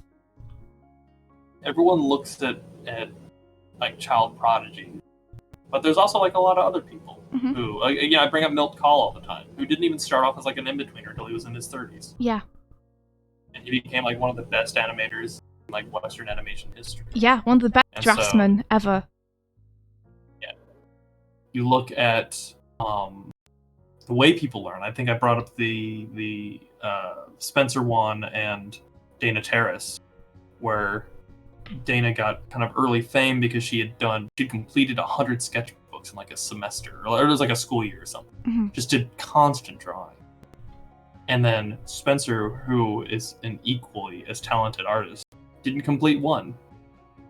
And so like there's value in trying things that you're not comfortable with and kind of trying to learn new methods and understanding rules and principles of art and trying different ways to learn. But at the end of the day, there is no... It's impossible to say there's a wrong way because like that's just too broad a claim to make. Yeah. There's a right way to learn, Yeah, everybody does it differently. And that's what makes it interesting, though, because everybody then has different strengths and different specialities and different things they're comfortable with. And that's why you get certain people to do certain shots and such. And like finding that, I think the hardest thing is just finding out, for like young artists, is finding out like where their niche is, if they have a niche, just like where they're going to not just see like success, but kind of where they're going to see the most what's the word I'm looking for? Purpose. Right. I think is good. And like that can be hard to figure out. Sometimes it takes a lot of experimentation. Sometimes you know it early on. Some people are jack of all trades. Some people are specialists. Like it's, Yeah. It's how do you have an answer for like the one way that the human race could learn a certain thing? Yeah. I think part of the problem too is that people tend to look at the internet and they kind of see the work on there as one person. So like, you showed us Whale and Zhang, and maybe they're incredible at solidity and action animation, but you probably wouldn't give them, a really emotional acting scene to Western style. I mean, like, yeah, the internet opened the floodgates to just the sea of humanity. And, like, if you were having a hard time standing out before, when it was like, you mainly had to worry about, Disney or your local kind of national scene. Now it's everyone in the world is competing constantly, continuously, instantaneously, or instantly with one another. So it's like standing out has become an impossible task now. Because like even amazing movies or projects or animations that like blow you away are consumed and forgotten about, and like the shelf life is so much shorter. Yeah. You know, like there's so many amazing movies I've been thinking of recently, and I was like, oh my god, that was only like a couple years ago. That was amazing, and I completely forgot about it. Yeah. Because there was like 10 more amazing movies coming down the line. You know? Yeah. So it's hard. So maybe that shouldn't be our goal to necessarily. The goal shouldn't be to kind of stroke your ego and by standing out Yeah. as, I guess, just like I'm the super talented one. Like I don't know what that Yeah, and I believe where that end result is. I believe if you tackle every other animator like they are competing with you, then that can be like a really unhealthy thing. Because at the end of the day, the entire animation industry is built upon collaboration with one another. Mm-hmm. And like it's way more fun to be friends with people and geek out together about animation than it is to sit there and be bitter about the fact that, you know, you can't draw hands like that person. While at the same time, I think it is fine to be invigorated by something that is impressive. 100%. And more than you thought it could be. Yeah, I think if you set your goal to be something so high, like almost up on a pedestal, then you're setting yourself up to be disappointed if you don't reach it, every time you don't reach it. Whereas if your goal is something that's more internal, like gaining a sense of satisfaction from doing the thing, will have a longer burn life or a longer like creative fire for you than say your goal is like, I'm going to get published, this book I'm writing, I'm going to get it published. Every day it's not published, you've failed that goal. You may be working towards it, but there's this huge pressure ahead of you. Whereas if your goal every day is, I'm going to write today, or I'm going to enjoy writing a page, then every day you can be like, I've written that page, awesome, and each page leads towards that end goal, but you're succeeding every day at that small step forward. I mean, for me, I really enjoy aiming for things that I know that I'm not going to be able to necessarily reach first time, but aiming for them anyway. Because I think it's a lot about being comfortable with failing and understanding that's just part of the process. Like, if you fail to achieve something... Exercising a bit of stoicism in it. Sorry? But you're exercising a bit of stoicism in that. I guess so. Like, if you want to animate something like Studio Ghibli, then you know, go for it and give it a try, but understand that you failing to do it, in doing so, you've learned how to get a step closer to that. And it's not reflective of a failure of you as a person. It's just that you're not quite there yet. Yeah. The goal is like, I'm going to try to get as close to Ghibli as I can. Yeah. And in doing we're going so... to push how hard that is. Yeah, in doing so, I'm going to learn... Sorry, what were you saying? I was going to say, in doing so, you're going to learn the things that are going to help you next time get even closer. Mm-hmm. Yeah.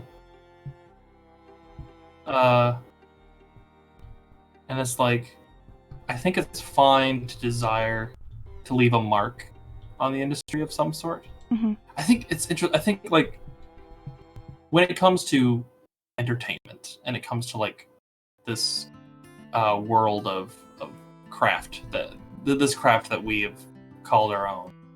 I think there's other crafts that have also gone through similar processes, and it's just kind of hitting animation now because animation is kind of late in the game compared to music production, compared to writing, you know, books and novels. Yeah. Who have all gone through this, I think, same thing earlier.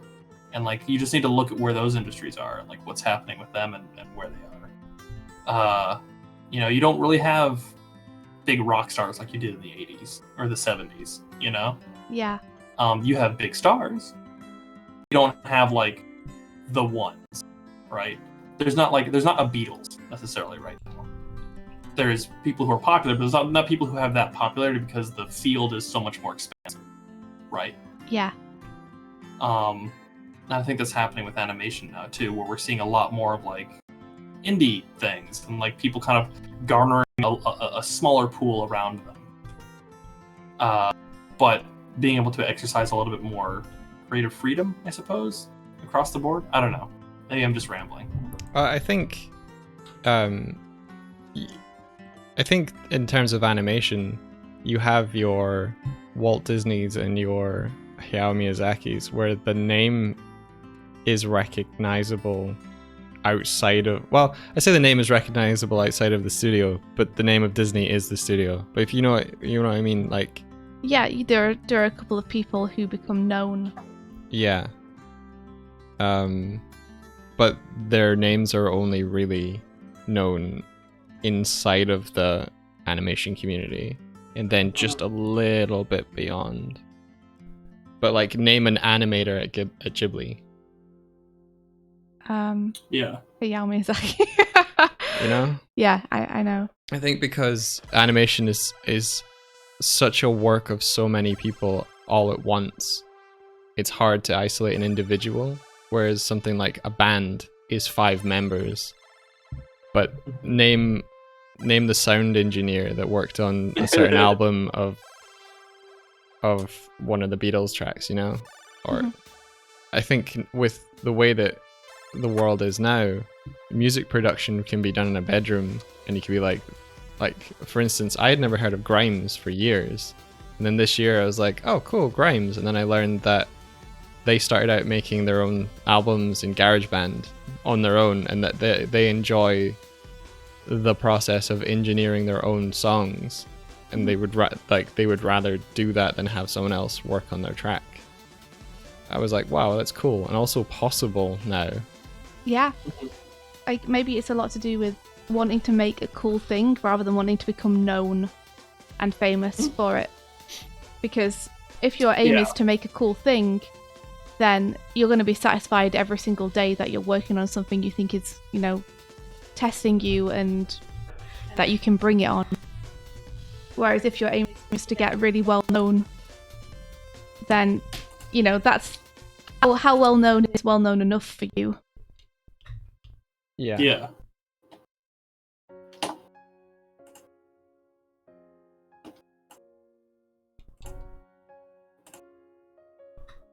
I think it's definitely something I see more in the Sakuga style of animation than I do in Western animation. Western animation, I definitely see, like, you got your James Baxters and like people like that who are definitely idolized. I do think there is a bit of that. Yeah. But, you know, if you go into like Zatai Absolute or some of the other places and you mention Waylon Zhang or Spencer Wong or something like that, it is kind of like mentioning a celebrity name. Yeah. It's kind of weird. Yeah. You know? Like, we're making them celebrities within our own fields. Mm-hmm. I think I was talking to one of my animators about it in one of the streams, and I was saying that, like, simply because I work as a professional animator, and like a student, or like one of these people like came up to me and like asked me quite if I gave them advice on like how to refinance a house, listen to it like gospel, even though I've never done that. Yeah. Just because like I work in the industry as like a professional animator. Interesting. And there's a little bit of that kind of idolization and kind of appeal to authority on animation, a little bit. I think I do see that more in, again, the Sakuga style, where there's a little bit more personalities in the animation, whereas I think when it comes to kind of the subtler, like, the acting animation, it tends to be more about the principles, which has its own issues because sometimes the principles don't apply and we're a little too adherent to them. Yeah. We're like, well, you can't do that because of this rule. It's like, well, if it works, it looks good, you know? Yeah. How many Disney, old Disney animators told their students, you can't animate on 3s? Yeah. Stuff like that. And like, no, you have to do it like this because Disney did it like this. Like, they weren't the only ones animating at that time. They're just the ones who write the history books now. Yeah. They are one style of animation. And style is the key word there. I saw a video of a woman who did a lot of limit animation, and she was like, a lot of that stuff's over animated. She's on the other side. It's like threes? Ah.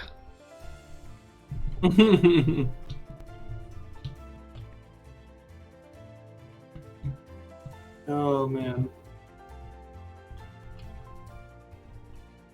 It's a crazy time we live in. It is, yeah. It's great though. Like, I think animation is going to have a second renaissance very soon. I think we're in it.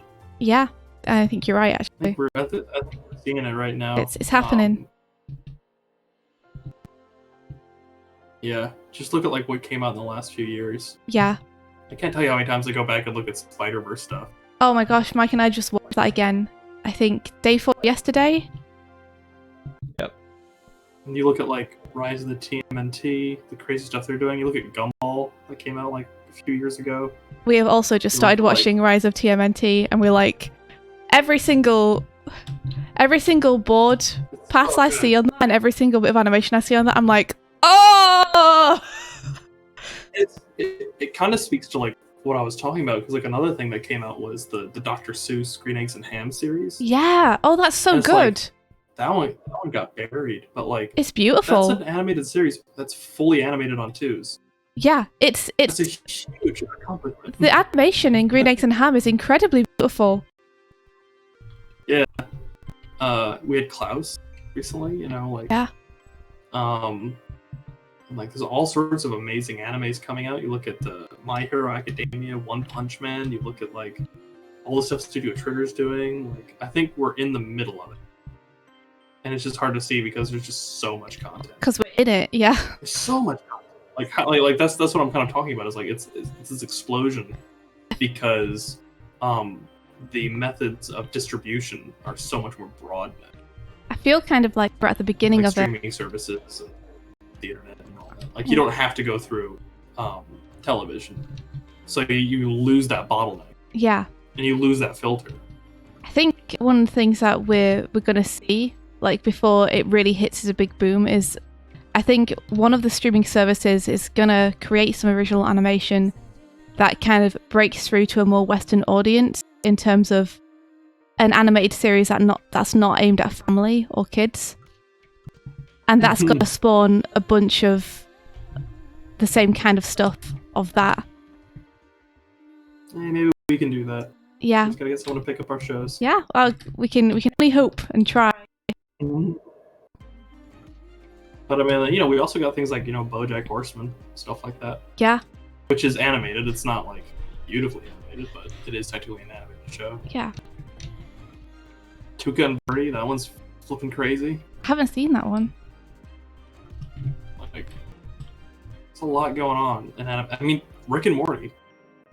Yeah. I mean, I know that show gets a lot of praise and a lot of hate, and it's kind of a polarizing show. But like, the stuff that they do in an episode, like every episode's like a sci-fi action film, Yes.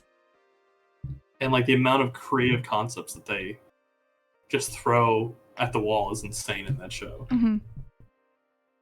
Especially now, like their animation's been getting crazy. Has it? I haven't been keeping up with it. Oh my god, yeah, they've got like I forgot his name. They have a really one of my favorite like effects animators is like doing work for it, and he's like just knocking it out of the park. Every time there's a new beam or melting thing or lightning or whatever, it always looks gorgeous. Oh wow. Oh, that's cool. That's cool. People are getting gourmet animation, and they might not even realize it.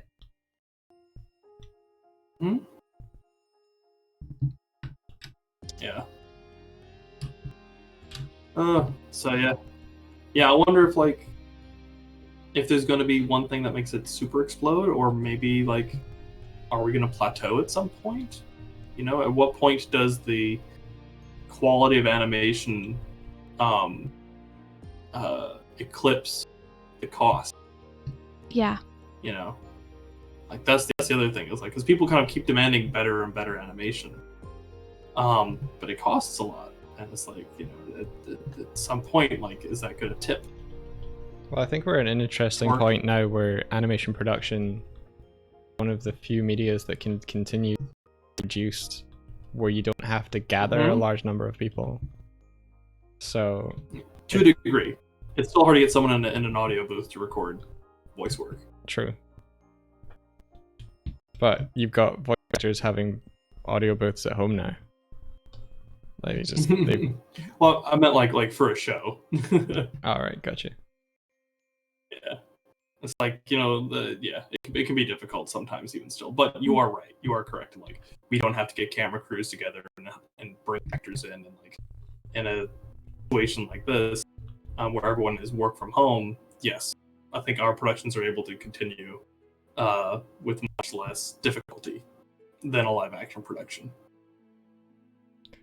You've also got TV shows being filmed inside of games now, like Animal Crossing. There's a guy who's got like a talk show, and it's like I consider game art to be like akin to animated art, but now like animation is providing platforms for people to do things that they wouldn't consider before. That would have just been assumed to be a live action only thing, but now you've got things like Elijah Wood sitting around in a circle, a villager, on talk show posted live on the internet. That happened. What? I know. Elijah Wood, because he was playing Animal Crossing, he happened to go to just a random person's island to buy turnips for a good price or sell them for a good price. Yeah. And then someone has created a talk show, and one of the guests that he had on the talk show was the woman whose island Elijah Wood visited, and Elijah Wood was on the talk show at the same time, as well as Machete, you know, the Mexican actor. No. Yes. Oh my god, why can't I think of his name now? He played El Balde in Seis Manos. Yeah. His name isn't Machete because I'm disappointed now. No. Danny DeVito. No. No, not Danny Trejo. God damn I it. wish it was Danny DeVito. That'd be Danny amazing. Trejo. No, He Danny DeVito, sorry. Danny Trejo is what I meant to say. he was on the show as well, just vibing. Oh yeah, Danny Trejo is awesome. He's also like a million years old. Really? Yeah, he's in his No, 70s or something now. How old is he? He's old. I know he's old. He was born in 1944. So he's 76. Oh, He recently had his birthday. oh, that's awesome, and still voice acting and kicking ass. Mm-hmm. That's a goal right there. I think I remember when he first started voice acting for El Balde, he misread the name and kept calling himself the Blade. I'm the Blade.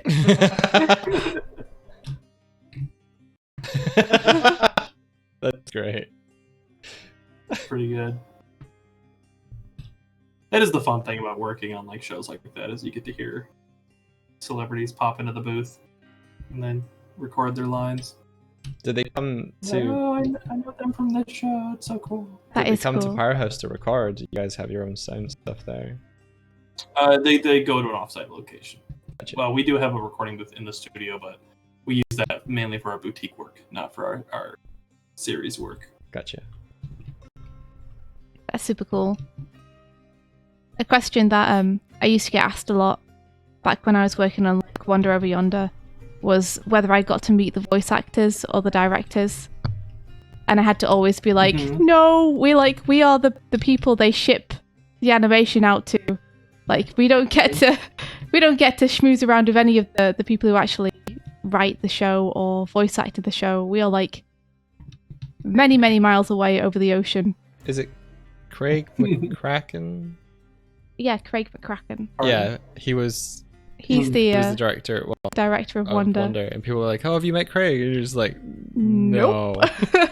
"No." Not quite the way it works, unfortunately. I've been like 10 feet from Craig McCracken. Have you? Yeah. Cool. So, hello everybody. We got that Francis guy's in here. We got Doodle Curls. Hey, Always morning. fun folks. Good morning. How is Dublin everybody? intensifies. How is everyone doing this morning? Did you all have a good day yesterday?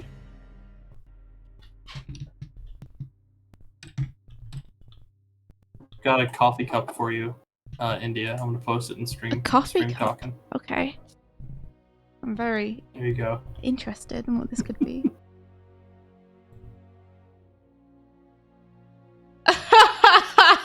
It's good. I like it. I'm just a little on edge. Need to put little red sneakers on all 4 feet. Yes. That's cute. Like it. More hedgehog themed things need to be in my life. Do you guys still do like little video gaming streams and stuff? Or is it all animation streams these days? It's been all animation streams for the past couple of months, but we try to do gameplay stuff when we can. We sort of got blindsided by another project that we weren't anticipating working on, so we've had to focus on that. We can't talk about it though, Patrick. I think Patrick might know. Whoops. But yeah, it's always that way with the gameplay stuff. It's like we really love doing it, but it's always a thing that we know at some point we're going to have to drop off for a couple of months to like crunch on other stuff. We've had our friend Jordan though. He's been animating. He's been editing footage of us playing Sonic Adventure, which we played through on stream and completed. That is a very cool mug. And Animal Crossing as well. We were streaming Animal Crossing for a bit, so he's edited it down into episodes. Yeah. So there's like That's awesome. 40 episodes just waiting. Yeah. They're just waiting on us to like look through them and let him know if there's any edits. That's the reason I'm doing Okay. this animation I'm doing now. Is this is the intro to the Sonic Adventure one. I like it. Well, cool stuff. Very fun. Speaking of unnamed projects, I'd like to get them a full render by today. All right. I think we just have that last thing to do, and then we're good. Oh, I think that's. I mean, I'm speaking for Mike here, but I think that's totally possible. Not a problem. Because it seems like pretty much And then- everything's and then done. Hopefully, if they accept that, then I think we might be done. Oh. And I can send them an invoice. Oh. And we'll be like, "Yay!" Awesome. Check that little box off. So long as they are happy, I am happy. And then I'm looking forward to hopping in to help you guys out, doing some flaming horses and stuff like that. Oh, heck yeah. Stretch my animation muscles a little bit, so I can remember what the hell I'm doing. I'm very excited. We've managed to strong arm Pat into doing some work on Mystic with us. So Not a strong arm at all. I hear you. I've of course saved the most challenging, ridiculous scenes for Patrick. Because I know that Patrick will deliver. What with my ample schedule and all. Yeah, exactly. I know that you've got so much free time, Patrick. I just wanted to give you something to keep you busy, you know. I'm actually looking forward to it. I haven't done an animation like that in a while. Looks like it'll be pretty fun. Yeah, I hope so. And all everyone has been working on it is doing an amazing job. Agreed, yeah. Everyone is killing it. Oh, I get to put a scene through colour for the first time today. That's exciting. I'm very Are excited. you gonna get a proof of concept soon? Yeah, we're gonna see how that looks, and then hopefully we can send that over to the I'm client. excited. These designs are so fun. Yeah, they Amanda are. did such a good job of like designing these characters. She did. We had a character designer called Amanda on the project. She absolutely like slayed the designs. Her designs are so beautiful. Amanda Bell, wasn't it? Yeah. Art cred. You can find her on Twitter, I think, but she did incredible work on the designs. So appealing.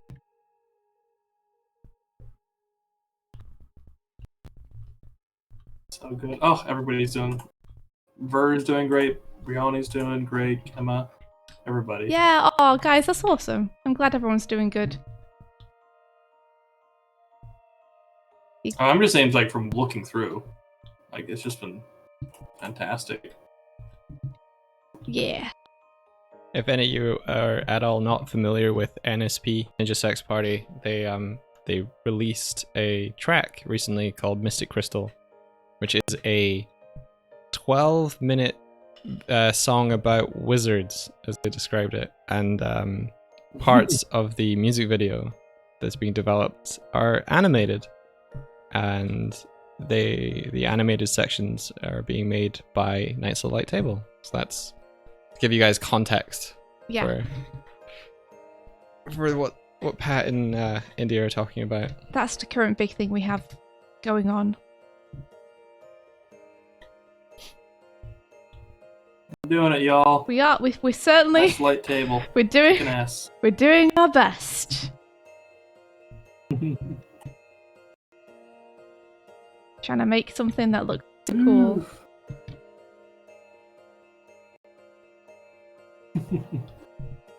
Oh, with that said, I think I am going to away to bed. I think I'm gassed out on this animation / boarding for today. Yeah, fair enough. Got some cool stuff done, but like, my wrist is starting to kill me. Oh, fair enough. Rest up, so that you are able to tackle tomorrow with maximum strength. Strength Yes, with an F. Strength.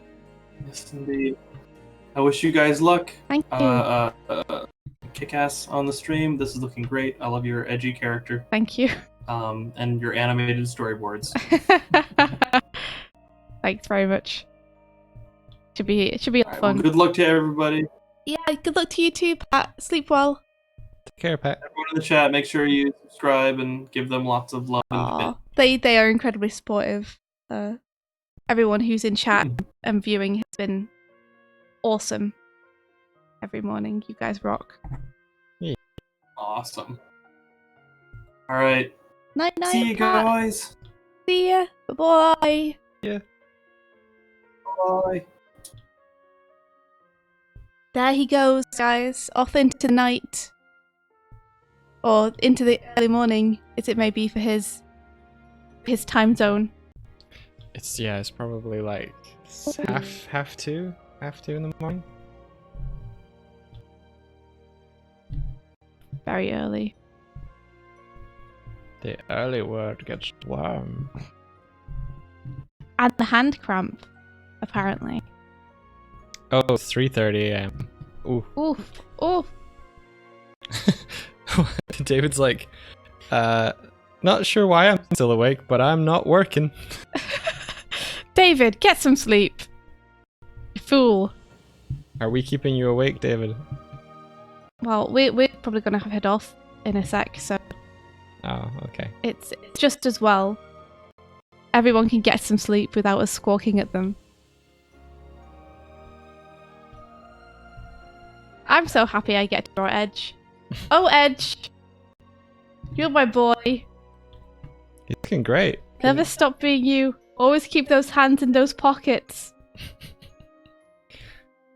Is that one of your kind of favorite parts of his design? Is that he's always keeping something hidden? Yeah, it's so fun in terms of the character movement and animation. You know, his walk cycle and the way that every attack he does feels super lazy because he's just constantly got his hands in the pockets while he's kicking you, and even when he punches, he keeps one hand in his pocket all the time. I just think that's a really fun character detail. It adds so much personality to him. Yeah, because it'll influence the way he moves as well. Like, all of his attacks are based on the fact that he's kind of like obscuring his hands. Does he actually like take them out and throw knives? Yeah. Yeah. His pockets are full of knives, guys. It's just full of knives. That's all he has in there. I suppose he could have some change as well. Just knives. Is he supposed to be like a delinquent bully-ish character, or is it more like He's a punk. a punk? He's right? a punk.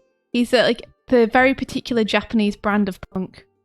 You know, like Naka from Haikyuu, Yeah. where he's always posturing and like swaggering and looking down at people and like intimidating people, shit talking. That's the kind of punk Edge is. Like, he's not. I don't think he's necessarily a bully or dangerous. He's just like all talk. Gotcha. All talk and knives. All talk and knives. That's what he's made of. He's made of knives. He's a super knives guy, I hear. Yes, true. But how cool is that in his design too, though? I mean, when you think about how his entire thing is knives, and then you look at his hair design, and you're like, makes sense. Pablo, we need a universal PAL command for all of Twitch.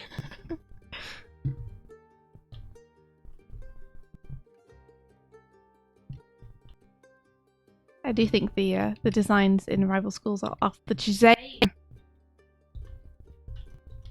It's so good. a really clever premise. It's just fun. It's just fun. It like has fun with the fighting game thing, but in a way where the characters are still very like likable.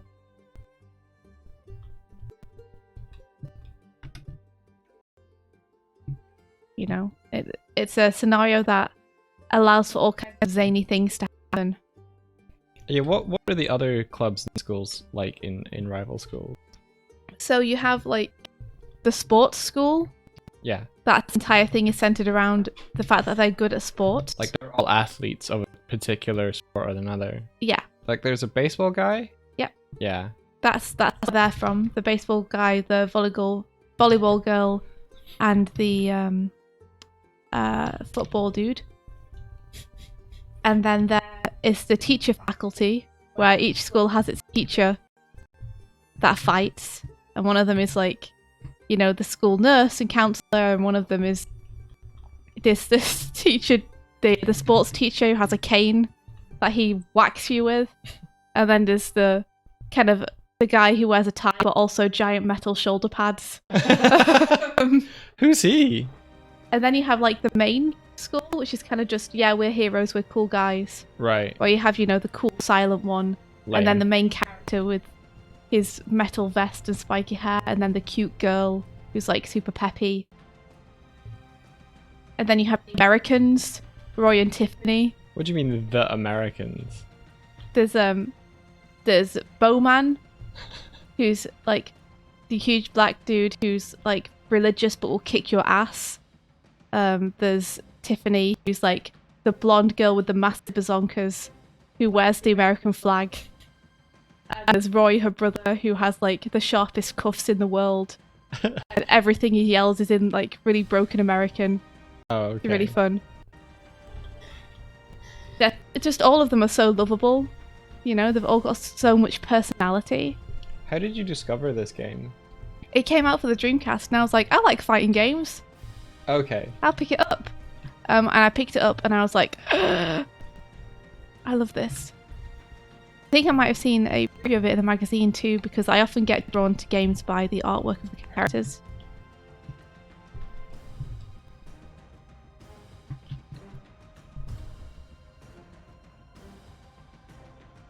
It's the religious character like, I'ma slap the Satan out of you, Jesus. No, but he's cool. Let me show you a picture of him. He's like humongous.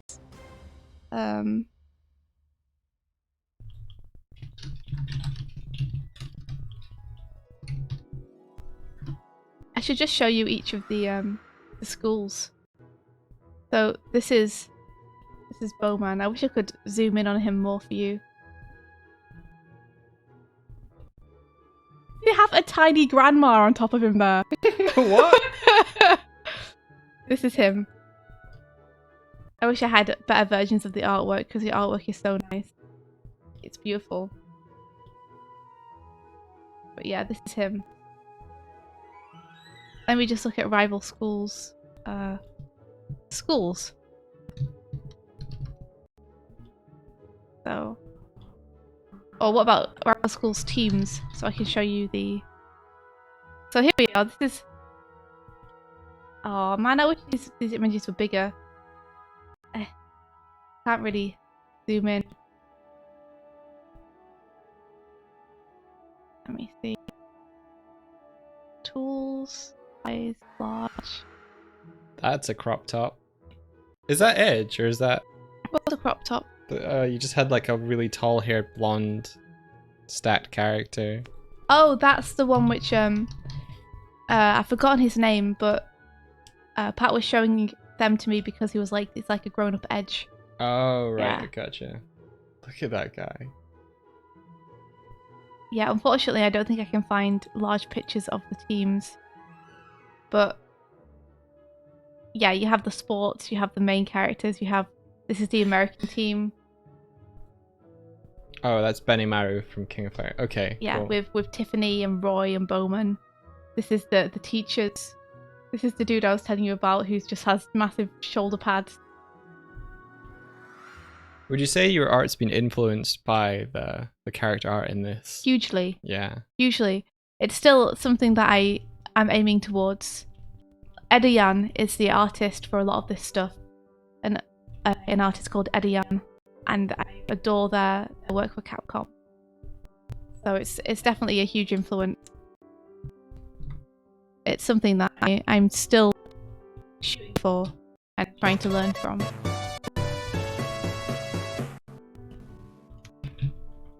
Brownie says, I love the coloring. Is it watercolor? Yeah, I think it is. Oh man, It's beautiful, isn't it? so cool. That's something I've never really done that much of, is actual physical paint on a canvas. You should give it a go. It's watercolor in particular is very fun because watercolor is quite forgiving.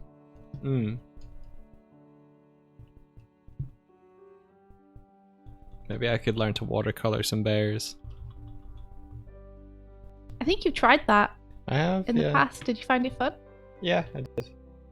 Just I do it and I drop off again. It's my preferred way of rendering in sketchpads is to grab some watercolors and slap them on.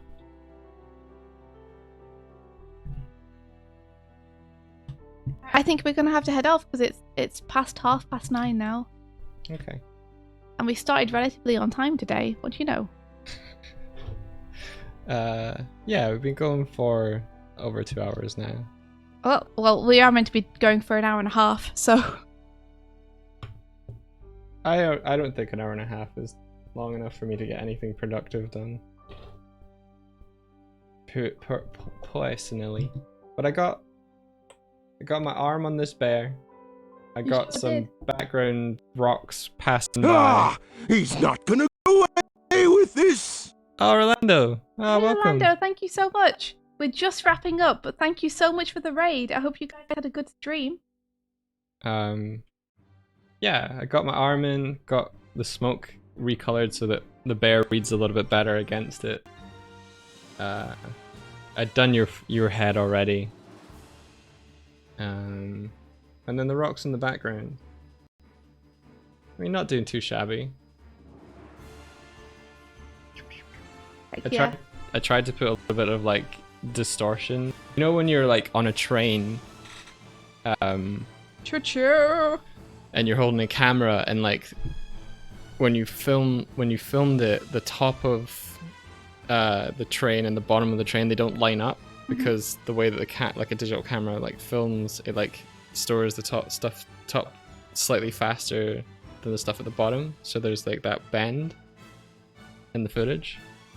You know what I'm talking about? You have no idea what I'm talking about. No. Oh, okay. I'll show you some That footage sounds I took cool. of being on the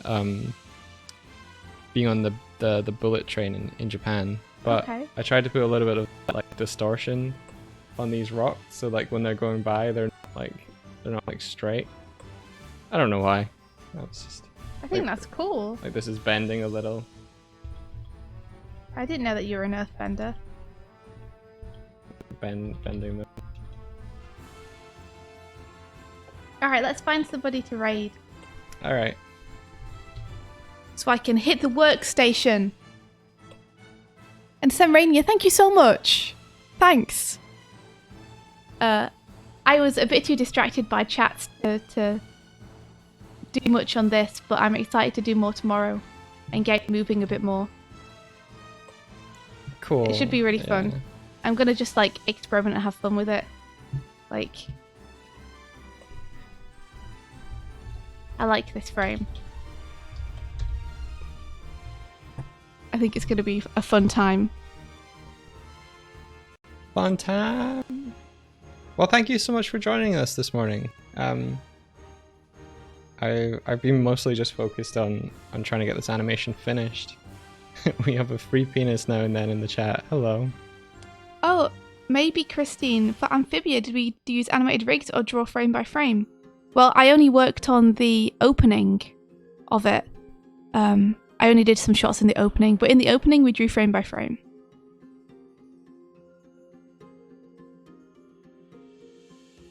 India did the shots with them bouncing on the mushroom and The lizard screaming at them the and running lizard. at them.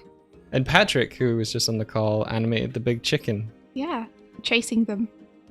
I say big chicken, it was a cockatrice or something like that, wasn't Yeah. it? Yeah.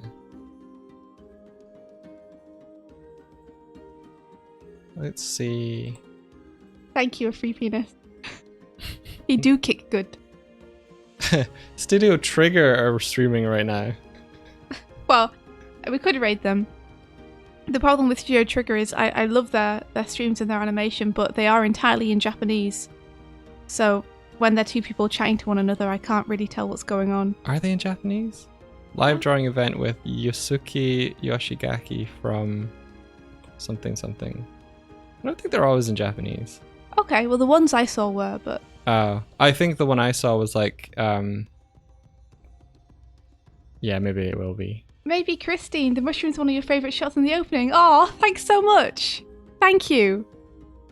That was very fun to do. That was a nice scene to get.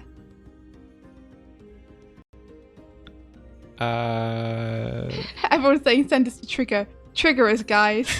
We'll send you to Trigger if you want to go to Trigger. Do you want to go to Trigger?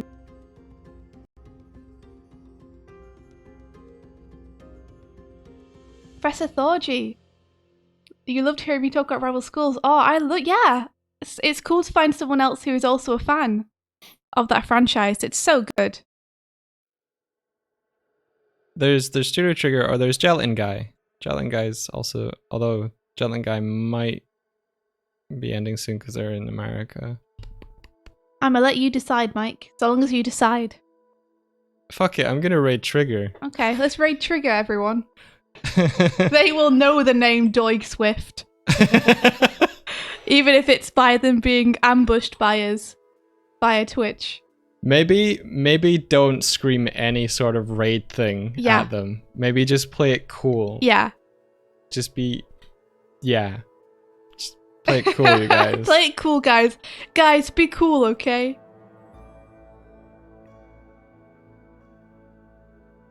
And enjoy. I hope that the Studio Trigger stream is super good. Nice, Elaine. They're telling us not to embarrass them. It's true, guys. Guys, don't. Oh, I don't trust you. Everybody be casual. Be cash. Oh, Trigger, I didn't see you there. We were just passing through. But yeah. Alright, guys. Everybody have an awesome time at the Trigger stream. And may the rest of your day be filled with adventure. Take care, everyone. Bye-bye. Bye. Happy arting.